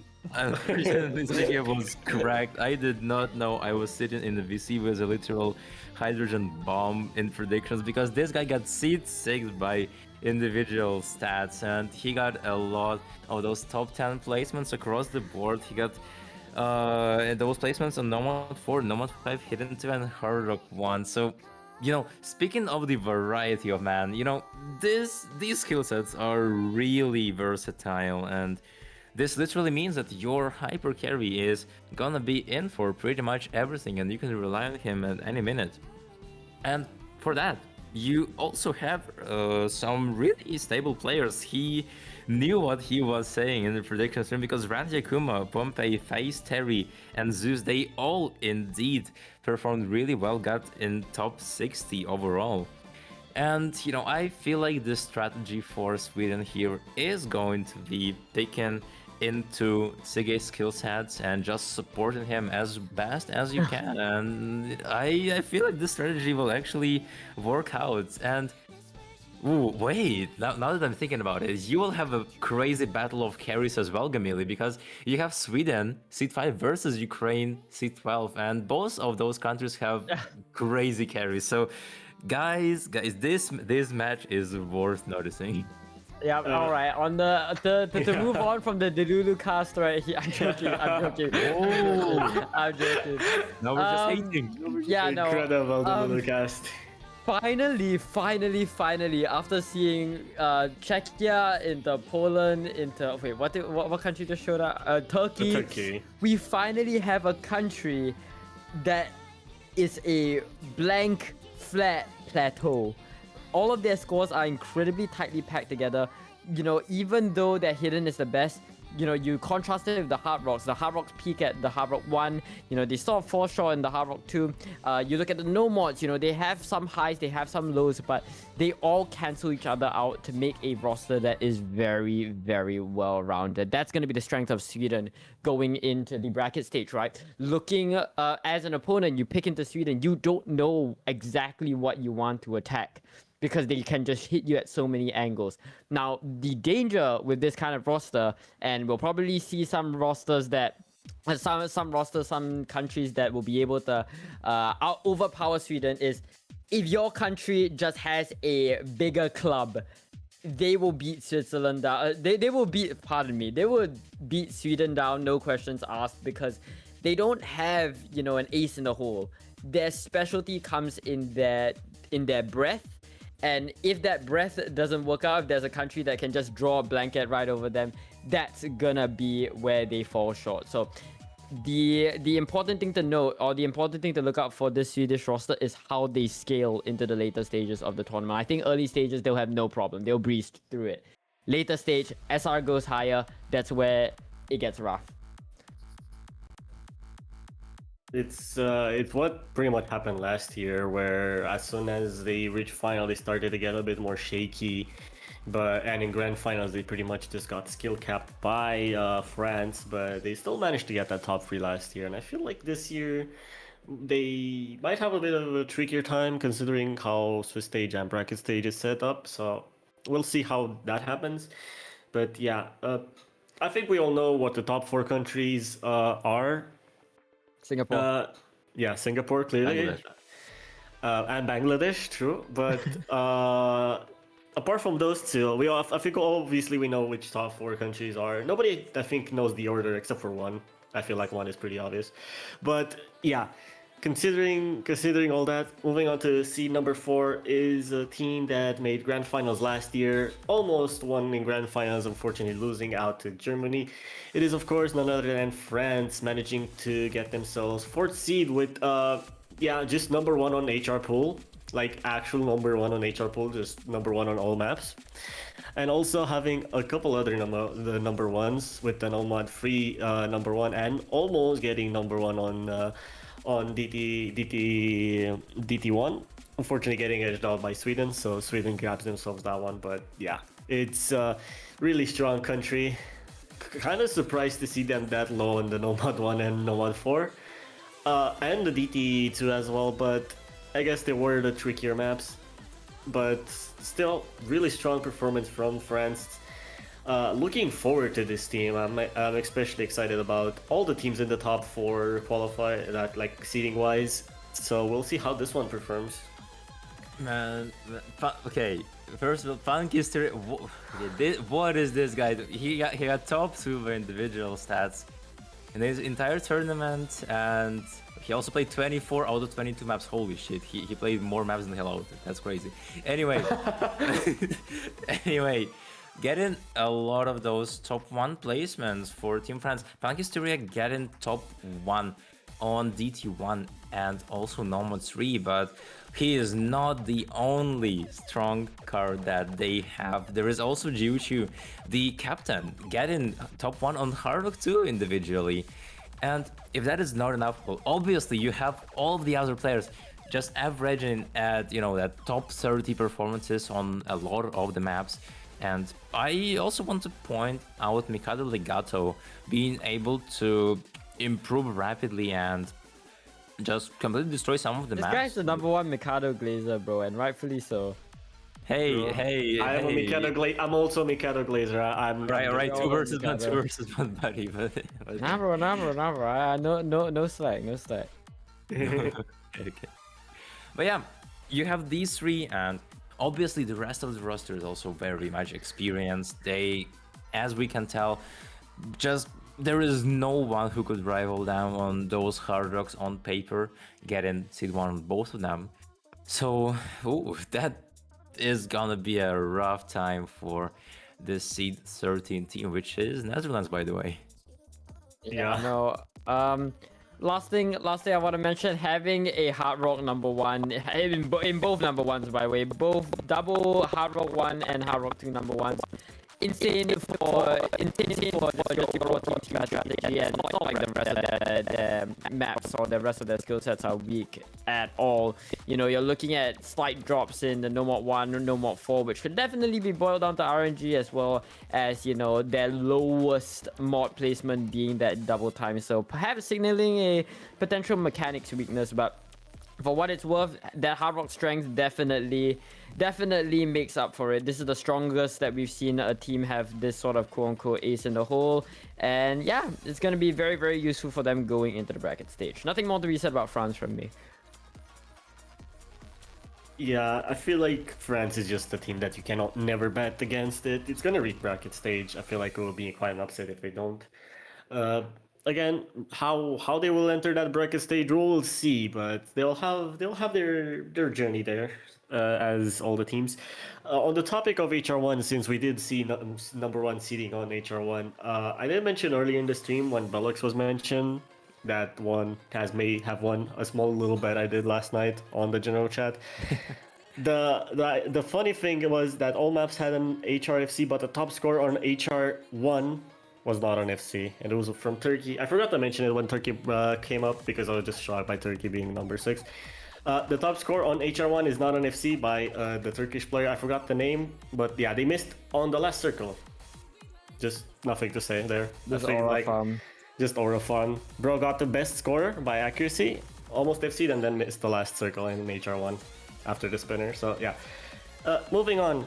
Seed 3, top 3, another team that was in grand finals last week. This time is the actual defending champions.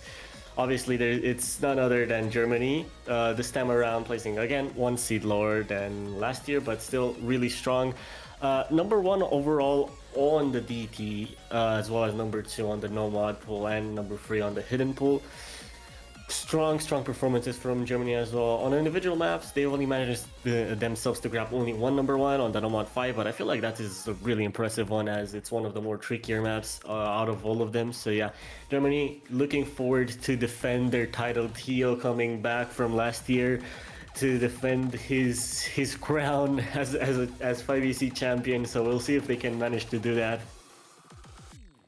Yeah, and as you mentioned, not only him, but there is a total of 4 players that are in top 20 overall standings, and that is scary on itself. We have Malkisher, of course, being the highest the highest seeded player amongst his teammates, placing on seed 5 and getting a lot of great scores. You have also Theo, Korhin, and Yi Yao that, Tangela was mentioning this guy, and I in particular know this guy, and overall, Tangela was dead on with his prediction, and yeah, that is a great prediction from your Dutch host, and with that, Germany gonna be crazy to see them try and claim the throne 2 times in a row. But frankly speaking, I think if it isn't a good day, they have what it takes to get that. Because even the players that I did not mention, they are still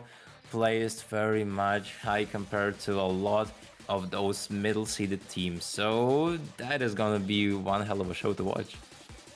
Yeah, the top 3 in this year's 5EC is very, very separate from the rest of the competition. I think we were talking about this in the C review, but the sequence of 1, 2, 3 is could definitely come down to how you feel on the mood and team mental. And as much as I like to say, defending champions, yada yada yada, that might end up being, end up being the thing that breaks them. The pressure of having to live up to a incredible roster from before, as well as the fact that there are very few people who are returning from this roster. That might be something that harms their mental down the line. But for now, again, you can't deny the facts. Germany is always going to be a strong contender, and this roster is definitely no different. Despite the fact that there are a lot of swaps, the apple doesn't fall far from the tree. There is infinite potential. There's infinite possibilities with this team. I feel like the pressure is gonna be always on them because they're always the defending champions from last year. But at the same time, there's not a lot of players from last year's roster. Theo being the main more important one out of all of them.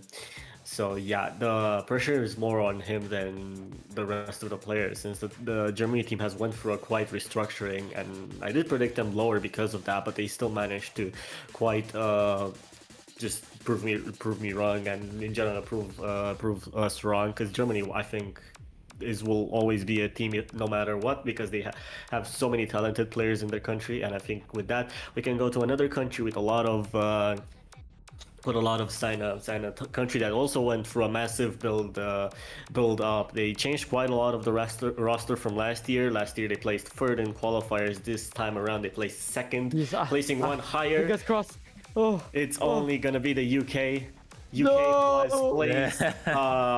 has placed really nice averagely on all of the maps. They do not have a single number 1, but except for the DT free. But apart from that, they don't have a number 1 on any single mod pool. That's what I meant to say.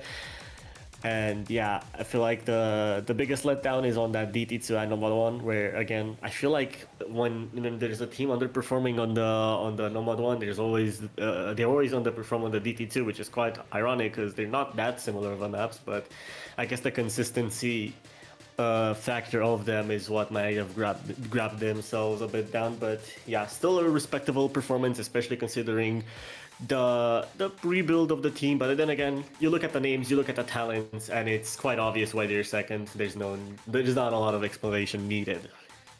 Yeah, for sure. I mean, we were discussing that, and we predicted United Kingdom actually spot on C2, as they managed to match the expectations. And we were also thinking that they got some new players to their old veterans, and those new players like Timel Tommel actually managed to blend into the roster really well. And overall, the UK, they got a lot of crazy performances.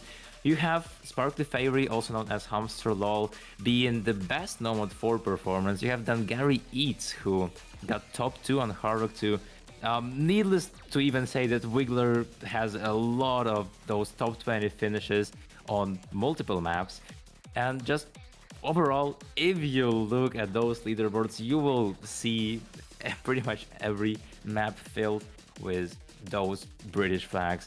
I would give more attention even to Hidden 2. There was a lot of great tries from the United Kingdom. Ended up getting C3, but I think, with that threshold of the skill, they can very much get a higher seed on any of those gimmick hidden maps, and I don't even think that's what's gonna stop him. So far we're looking extremely stable, Gamili. What about you? Yeah, this is in stark contrast to France, or the French roster that we saw before. The UK specializes in being essentially an upgraded version of Sweden. They are incredibly consistent across the board. And not to mention, their mental, and I think that's something that, we've talked a bit about in the prediction stream. Their mental is extremely strong, or has been seen to be extremely strong. Passion is definitely not something that they lack. And, given what we've been talking on and on about, when talking about the big top three, Germany, UK, and I'm not going to pretend like I don't know what it is, Russia. It's all about the mental game at the end of the day. And, when all these teams are very, very closely packed together, albeit in different ways, sometimes, that mental tenacity is what you need. Sometimes, a monolith or a consistent rock is going to outlast the stream. But yeah, UK prospects looking up. Invest in UK right now. Big invest in the UK. Big bright red button. It's a strong roster. It's a strong roster. Like I'm so excited to see once inevitably the top six will face against each other. I feel like we'll probably see the best matches we'll ever see in 5EC history, probably. And I'm quite excited for that. I don't think there's any need on delaying it. I think if y'all did the maths and y'all know which country we mentioned so far, there's only one one country left. Oh boy. It's the returning seed 1 qualifiers. It's Russia. It's just destruction everywhere. No mod 1 Mappool just number 1. Hidden, they just place number 1 on everything. DT2, they're number 1, but they're also number 2 on the overall DT. On the Hard Rocks, they did a bit worse, but not by a lot where it's like, oh, it's quite noticeable. It's just, you look at their roster and on paper qualifiers, yeah, run. Just run for your life. This is a roster here to dominate, and I'm scared. No, I don't even want to look at, the individual performances here, because you have top 4 players, right? And 3 of them are Russians. The only one that got C2 is Hysteria, because you have the best player in the tournament according to stats is gonna be Zarte. Then top 3 is Violence, and top 4 is the 42-8. And that on itself is okay. This is mind blowing, but you have 7 Russian players in top 30. 7, and that is just insane. That is completely insane. Needless to say, they got a lot of those crazy top 1 placements. Like you have Zarte topping the Nomad 1, and you have Lafrute topping the Nomad 2. I believe there was one more else, but anyway, that's not the point. Once we publish the stats, guys, you just take a glance at it and you make conclusions for yourself, guys, because in addition to that, you also have the score difference between the Russian Federation and United Kingdom, and if you look at it, it's just about 200k score average. So yeah, that difference is massive from seed 1 to seed 2, and I am just terrified to see what they will be able to put up in the higher star pools. But once again, considering it is Russia, the biggest objective is gonna be, we know the previous incident, they just need not to get mental boomed, and that is gonna be pretty much it for them.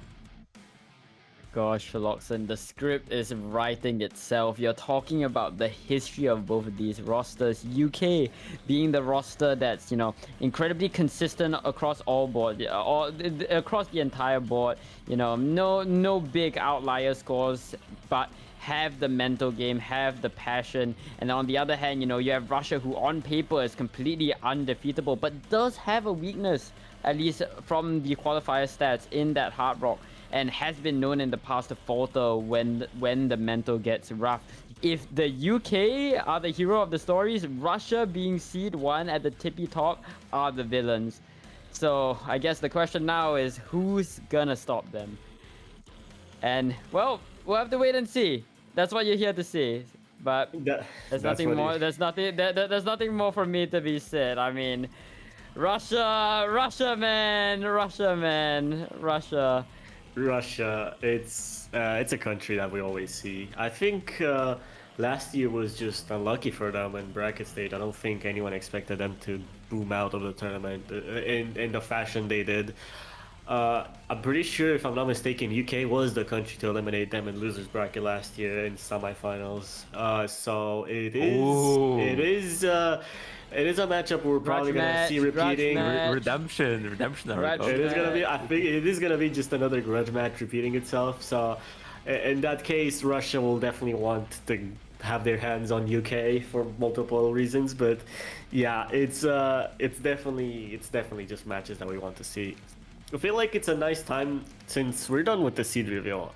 There is one thing remaining, but since we're at it, I feel like there's two things to mention, which is the first one being obviously if you want to support all of the teams that qualified, and even if you want to support a team that hasn't qualified, I'll remind you that until the end of Swiss stage, all the support banners will be reduced to €5 each to support your team at a better value and just obviously to allow more people to have a better, like just a lot more support banners to support your countries, especially if you're a Russia fan or France fan or Sweden fan. I know there's a lot of Sweden fans out there, so grab your banners.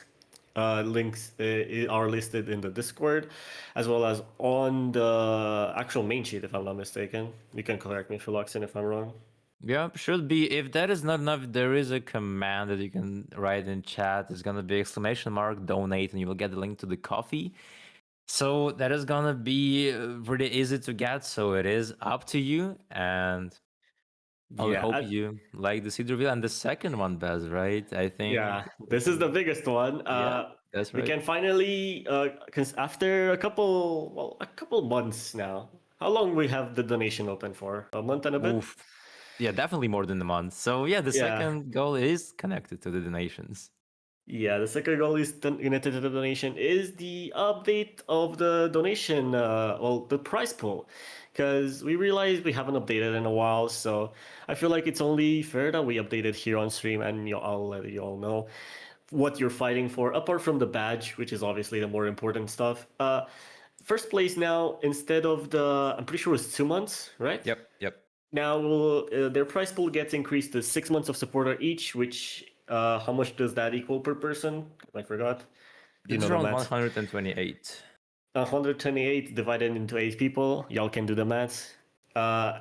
Next one is second place will receive 2 months of supporter. So the previous first place prize pool goes now to the second. So they receive 2 months of supporter each, or the value in money, which would be 8 per person, right? Because it's that is correct. because it's 64. Yep. And then third place will now also receive prize pool. Will receive 1 month of support or the equivalent in money, which will be pretty much €4 per person. So yeah, that's the big announcement. We have updated the prize pool. The prize pool is now a lot bigger. Thank you for your donation so far. We will keep adding to the prize pool and update it once we reach certain milestones, as well as don't forget we have the donations goals that might be funny to reach.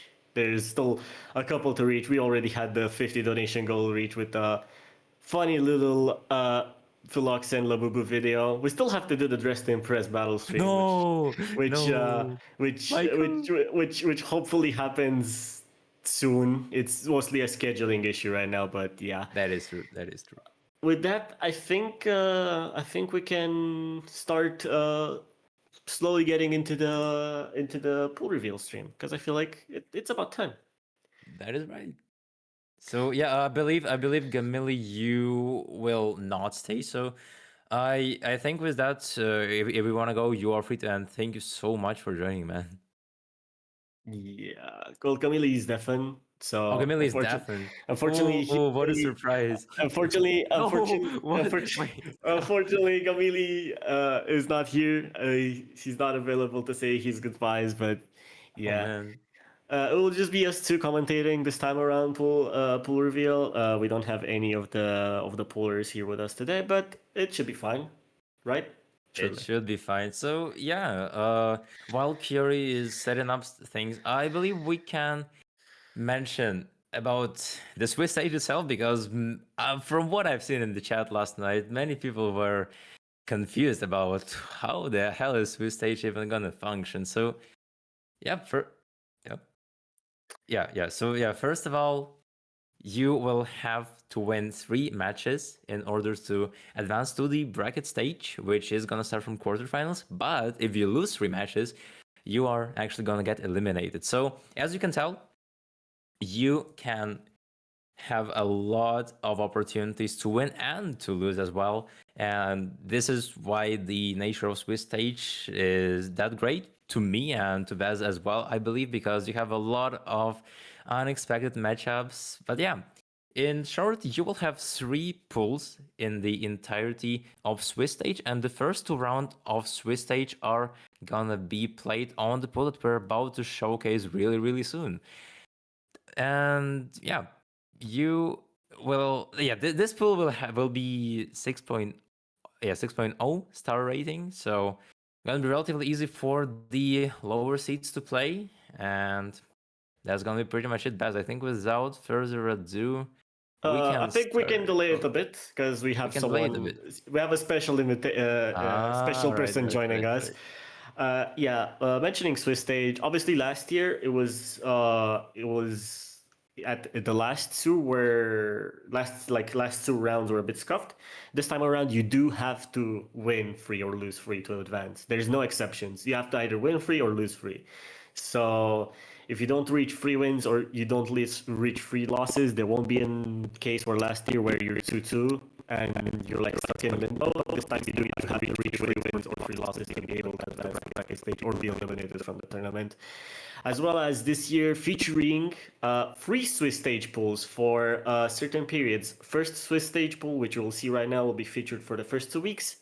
Next week's stage pool will be featured for the third week in particular, and then the last one will be featured for the fourth and fifth week, which will be disputed in the same weekend, since the matches are also lowered, and also it's a lot easier to schedule that week. I feel like so that's why we did it that way. But yeah.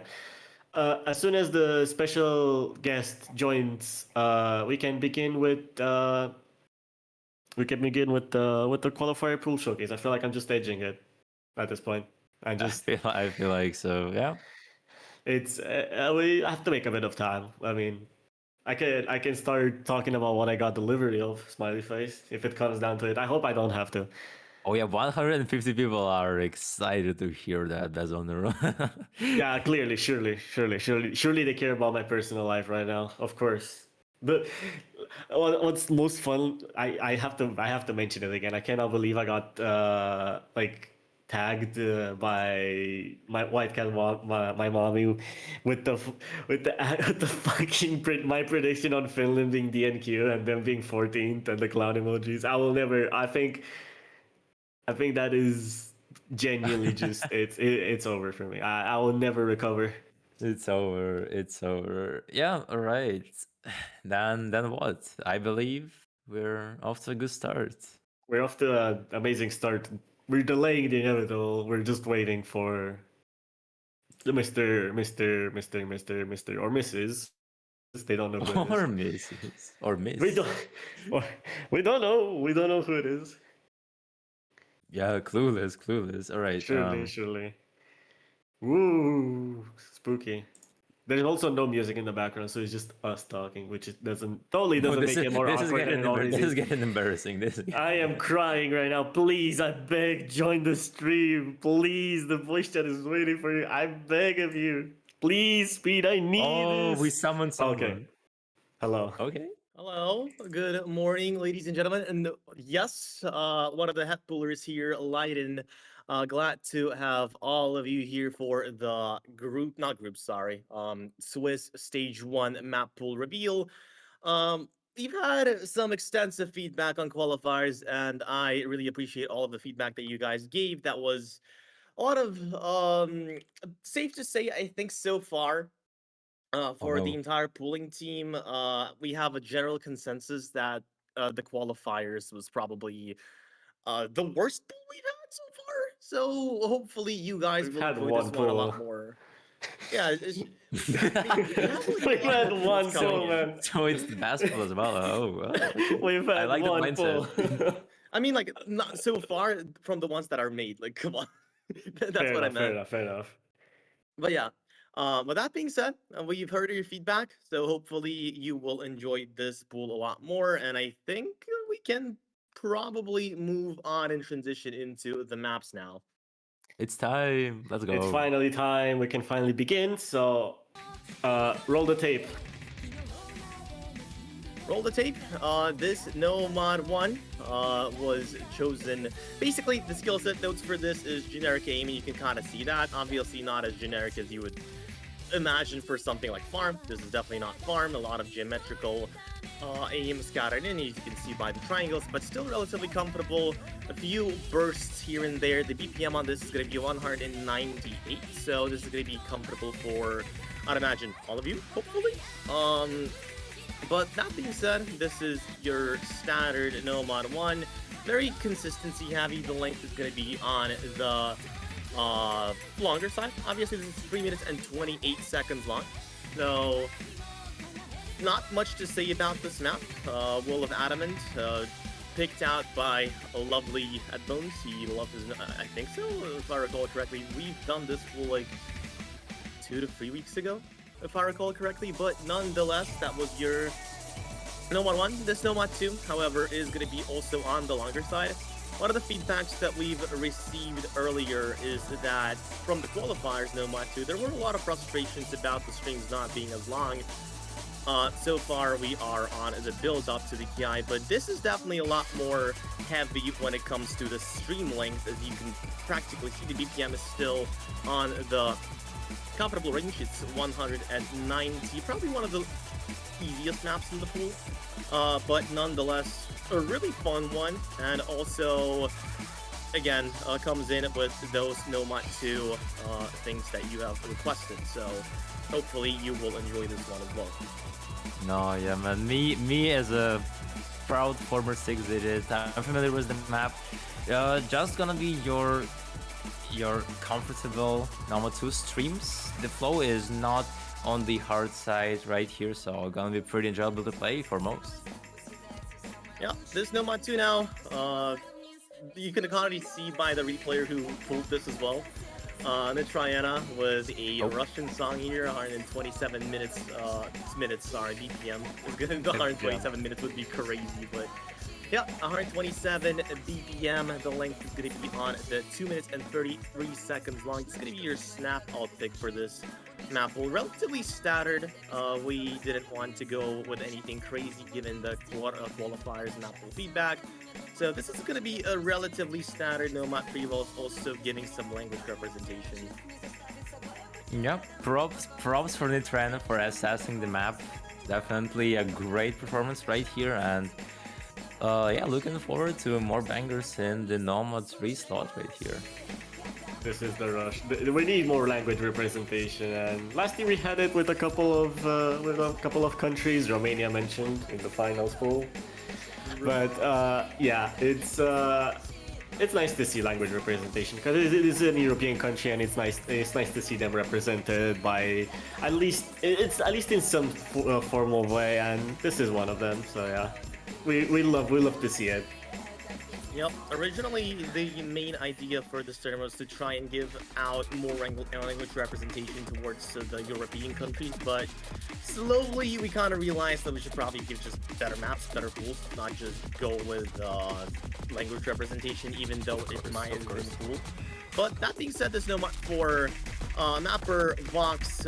For those who are active in the tournament community, you might have heard that name before, and not in vain. This guy maps really well, really good No Map 4s in general, making a lot of bangers throughout the days, and also being one of the contributors to the 5WC Grand Finals tiebreaker, so you have definitely seen that name before. I mean, man, we are seeing some 6 diversity quota right here. It was a custom for grand finals over there, so you know, the Eternity Eye Advent, and I was seeing this map once here again, and this is just amazing. And yeah, we saw some crazy stacked matchups on this map where it was a blast to commentate, so looking forward for the same things to happen over here. Yep.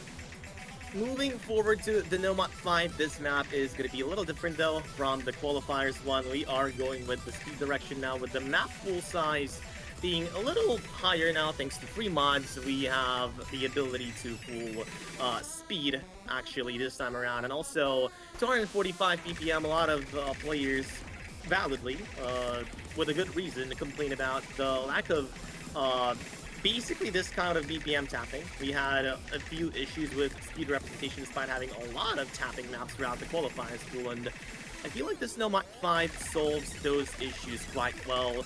A lot of bursts coming in, also pretty lengthy notes too, definitely very straining when it comes to tapping, and as a tapping player myself, I would eat those up every single goddamn day. Oh. You know what? I'm gonna be silent for this. Just don't look at the map, right? How come this is in the pool, huh? Yeah. Real. Question mark. What is this? Hey, it does fit though. It does fit the skill set, and I think it's pretty fun to play. So, yeah. Given my overall thoughts about this, this was mapped back in February last year, and I feel like given the aim and overall my style of mapping, this would fit really well as a hidden one. 170 BPM, a lot lower on the BPM side of things, but definitely very awkward, and the skill set is being tested really well for this so far. I hopefully think so, but I'm not gonna say too many things about this map. Visually, I think I could have done a lot better now that I've improved in mapping. It's been almost a year. So, with that being said though, I still think it's a pretty fun map.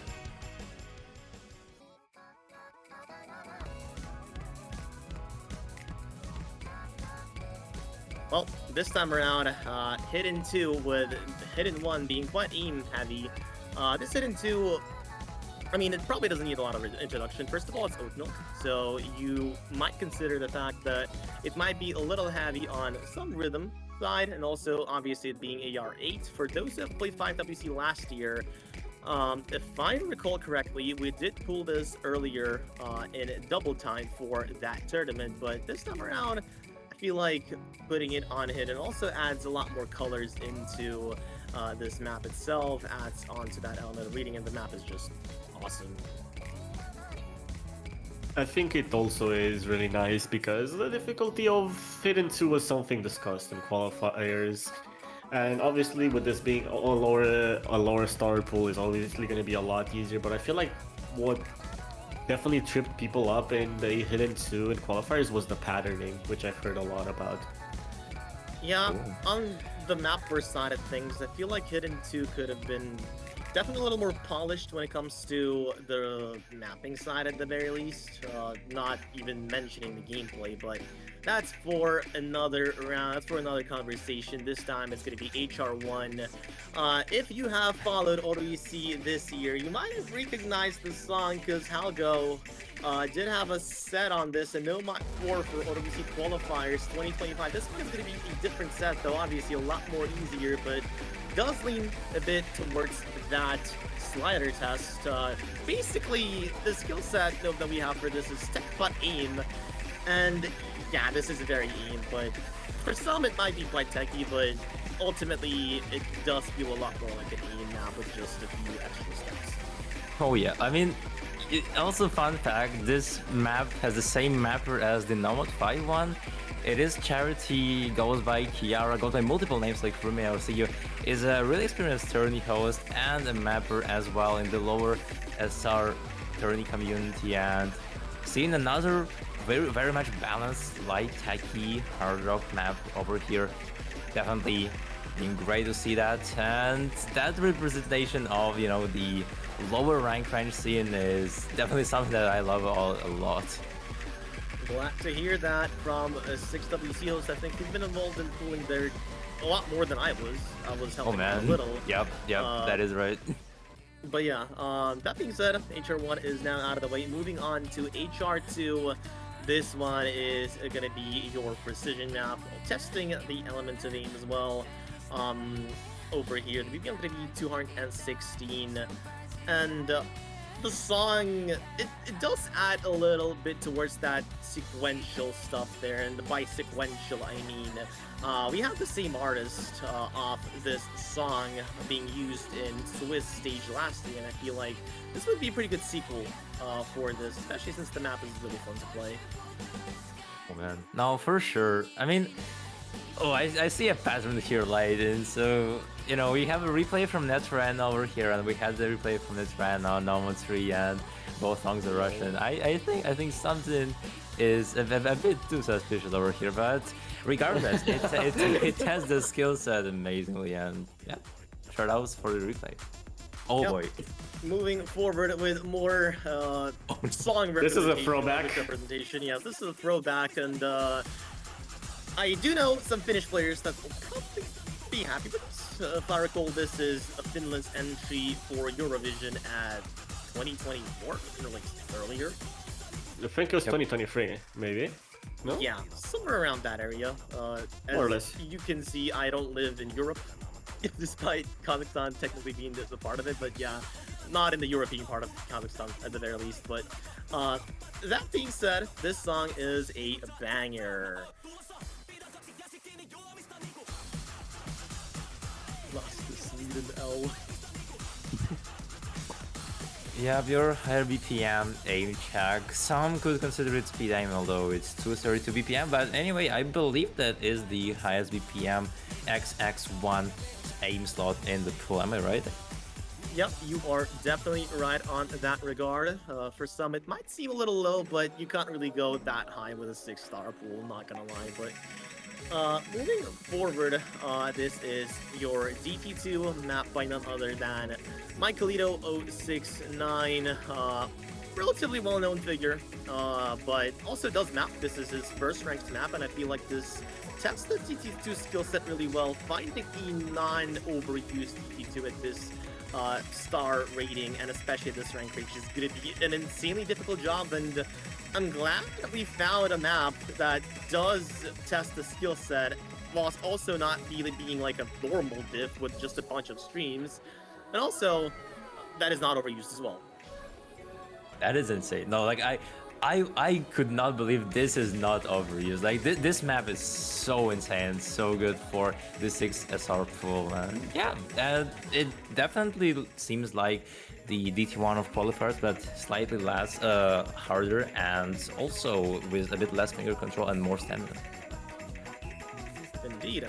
And moving forward with a little more of that sweet song representation that we've been talking about, this time DT3 is going to be your map that is testing DT ult. This is going to be AR 10.1. Just to note, this, despite the map, the overall pool being 6 stars, there is a 10.3 test on a DT1. This one is not 10.3 for obvious reasons. We don't want to oversaturate the pools with 10.3 maps for insane high BPM density. But that being said, though, the map basically does have a bit of that ult. So far, all you can see is sliders, but trust me, it does get hotter. You can already see by the PI here.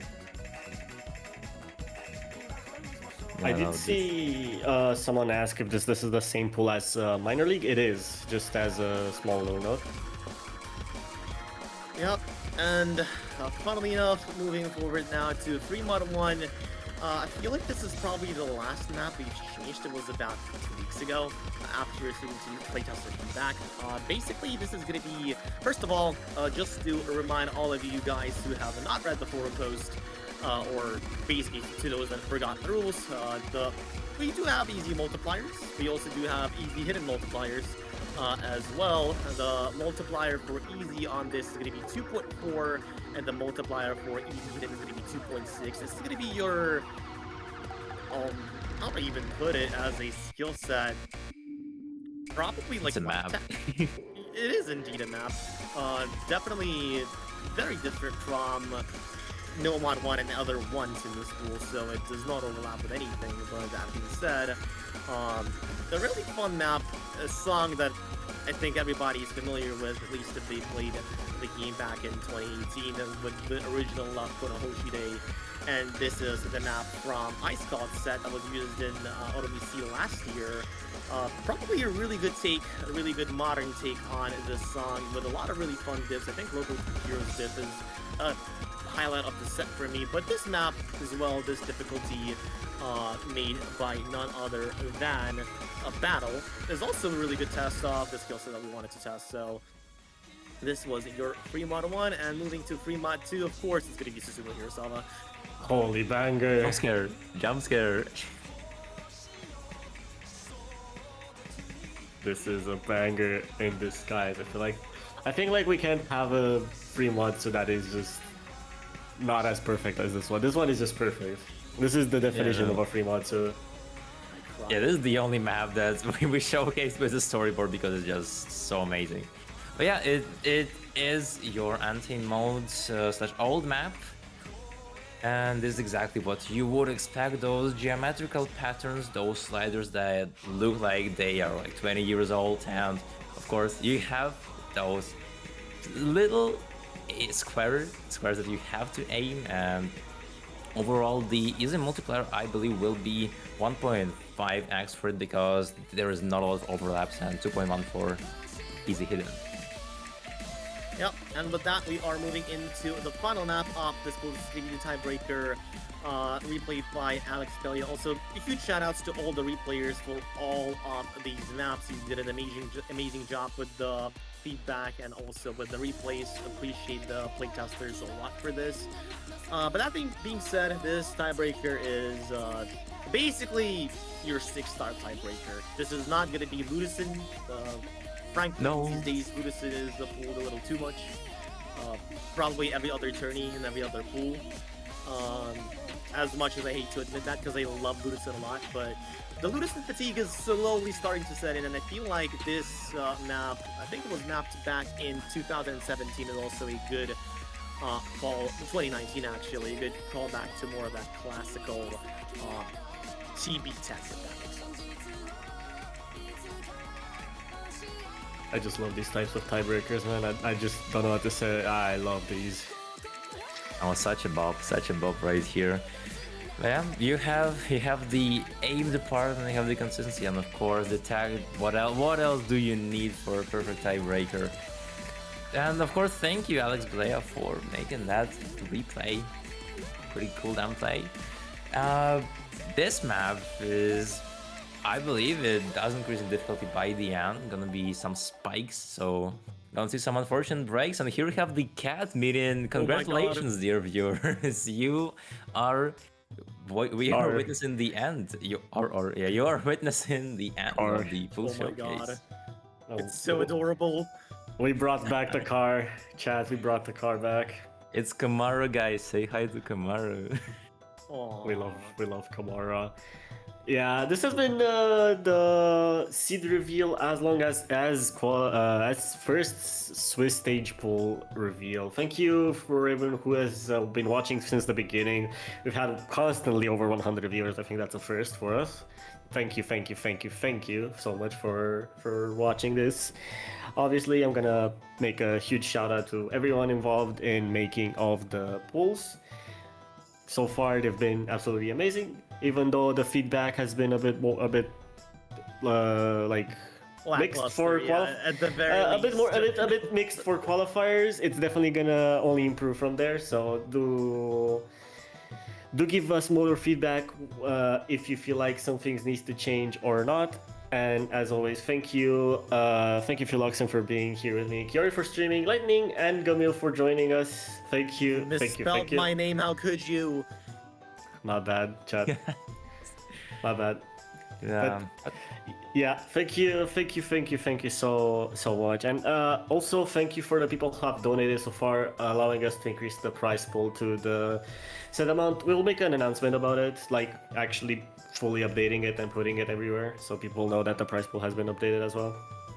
Yeah, of course. But yeah, wait for the updates. Wait for us to publish the stats, publish the Swiss bracket, and then you will be free to actually start scheduling your matches. And the actual start of the tournament will happen. So I'm very excited to let that slide, and I hope you guys are as well looking forward to seeing it. So I think with that, we are finally free to round it up. It's been slightly more than 2 hours, which is quite a lot, and we still have Good. a lot of things Not to as do. much as I think. I'm not gonna lie.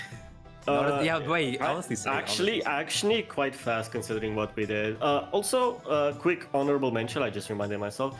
Pick'ems will be opened soon. Trademark. We will see when the Pick'ems can be opened, and we'll make a separate announcement for that. So stay tuned for Pick'ems. We will have Pick'ems this year as well. So yeah, that's about it. That's what I wanted to say.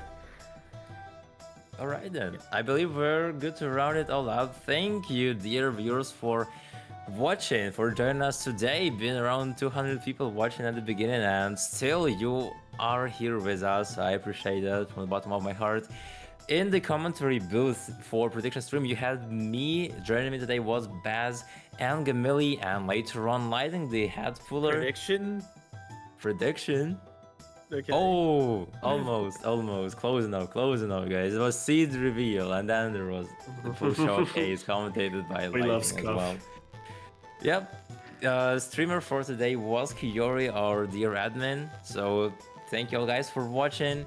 Thank you for joining us, and we hope you have a great day. Bye bye, everybody, and we will see you later. See you next Goodbye. time.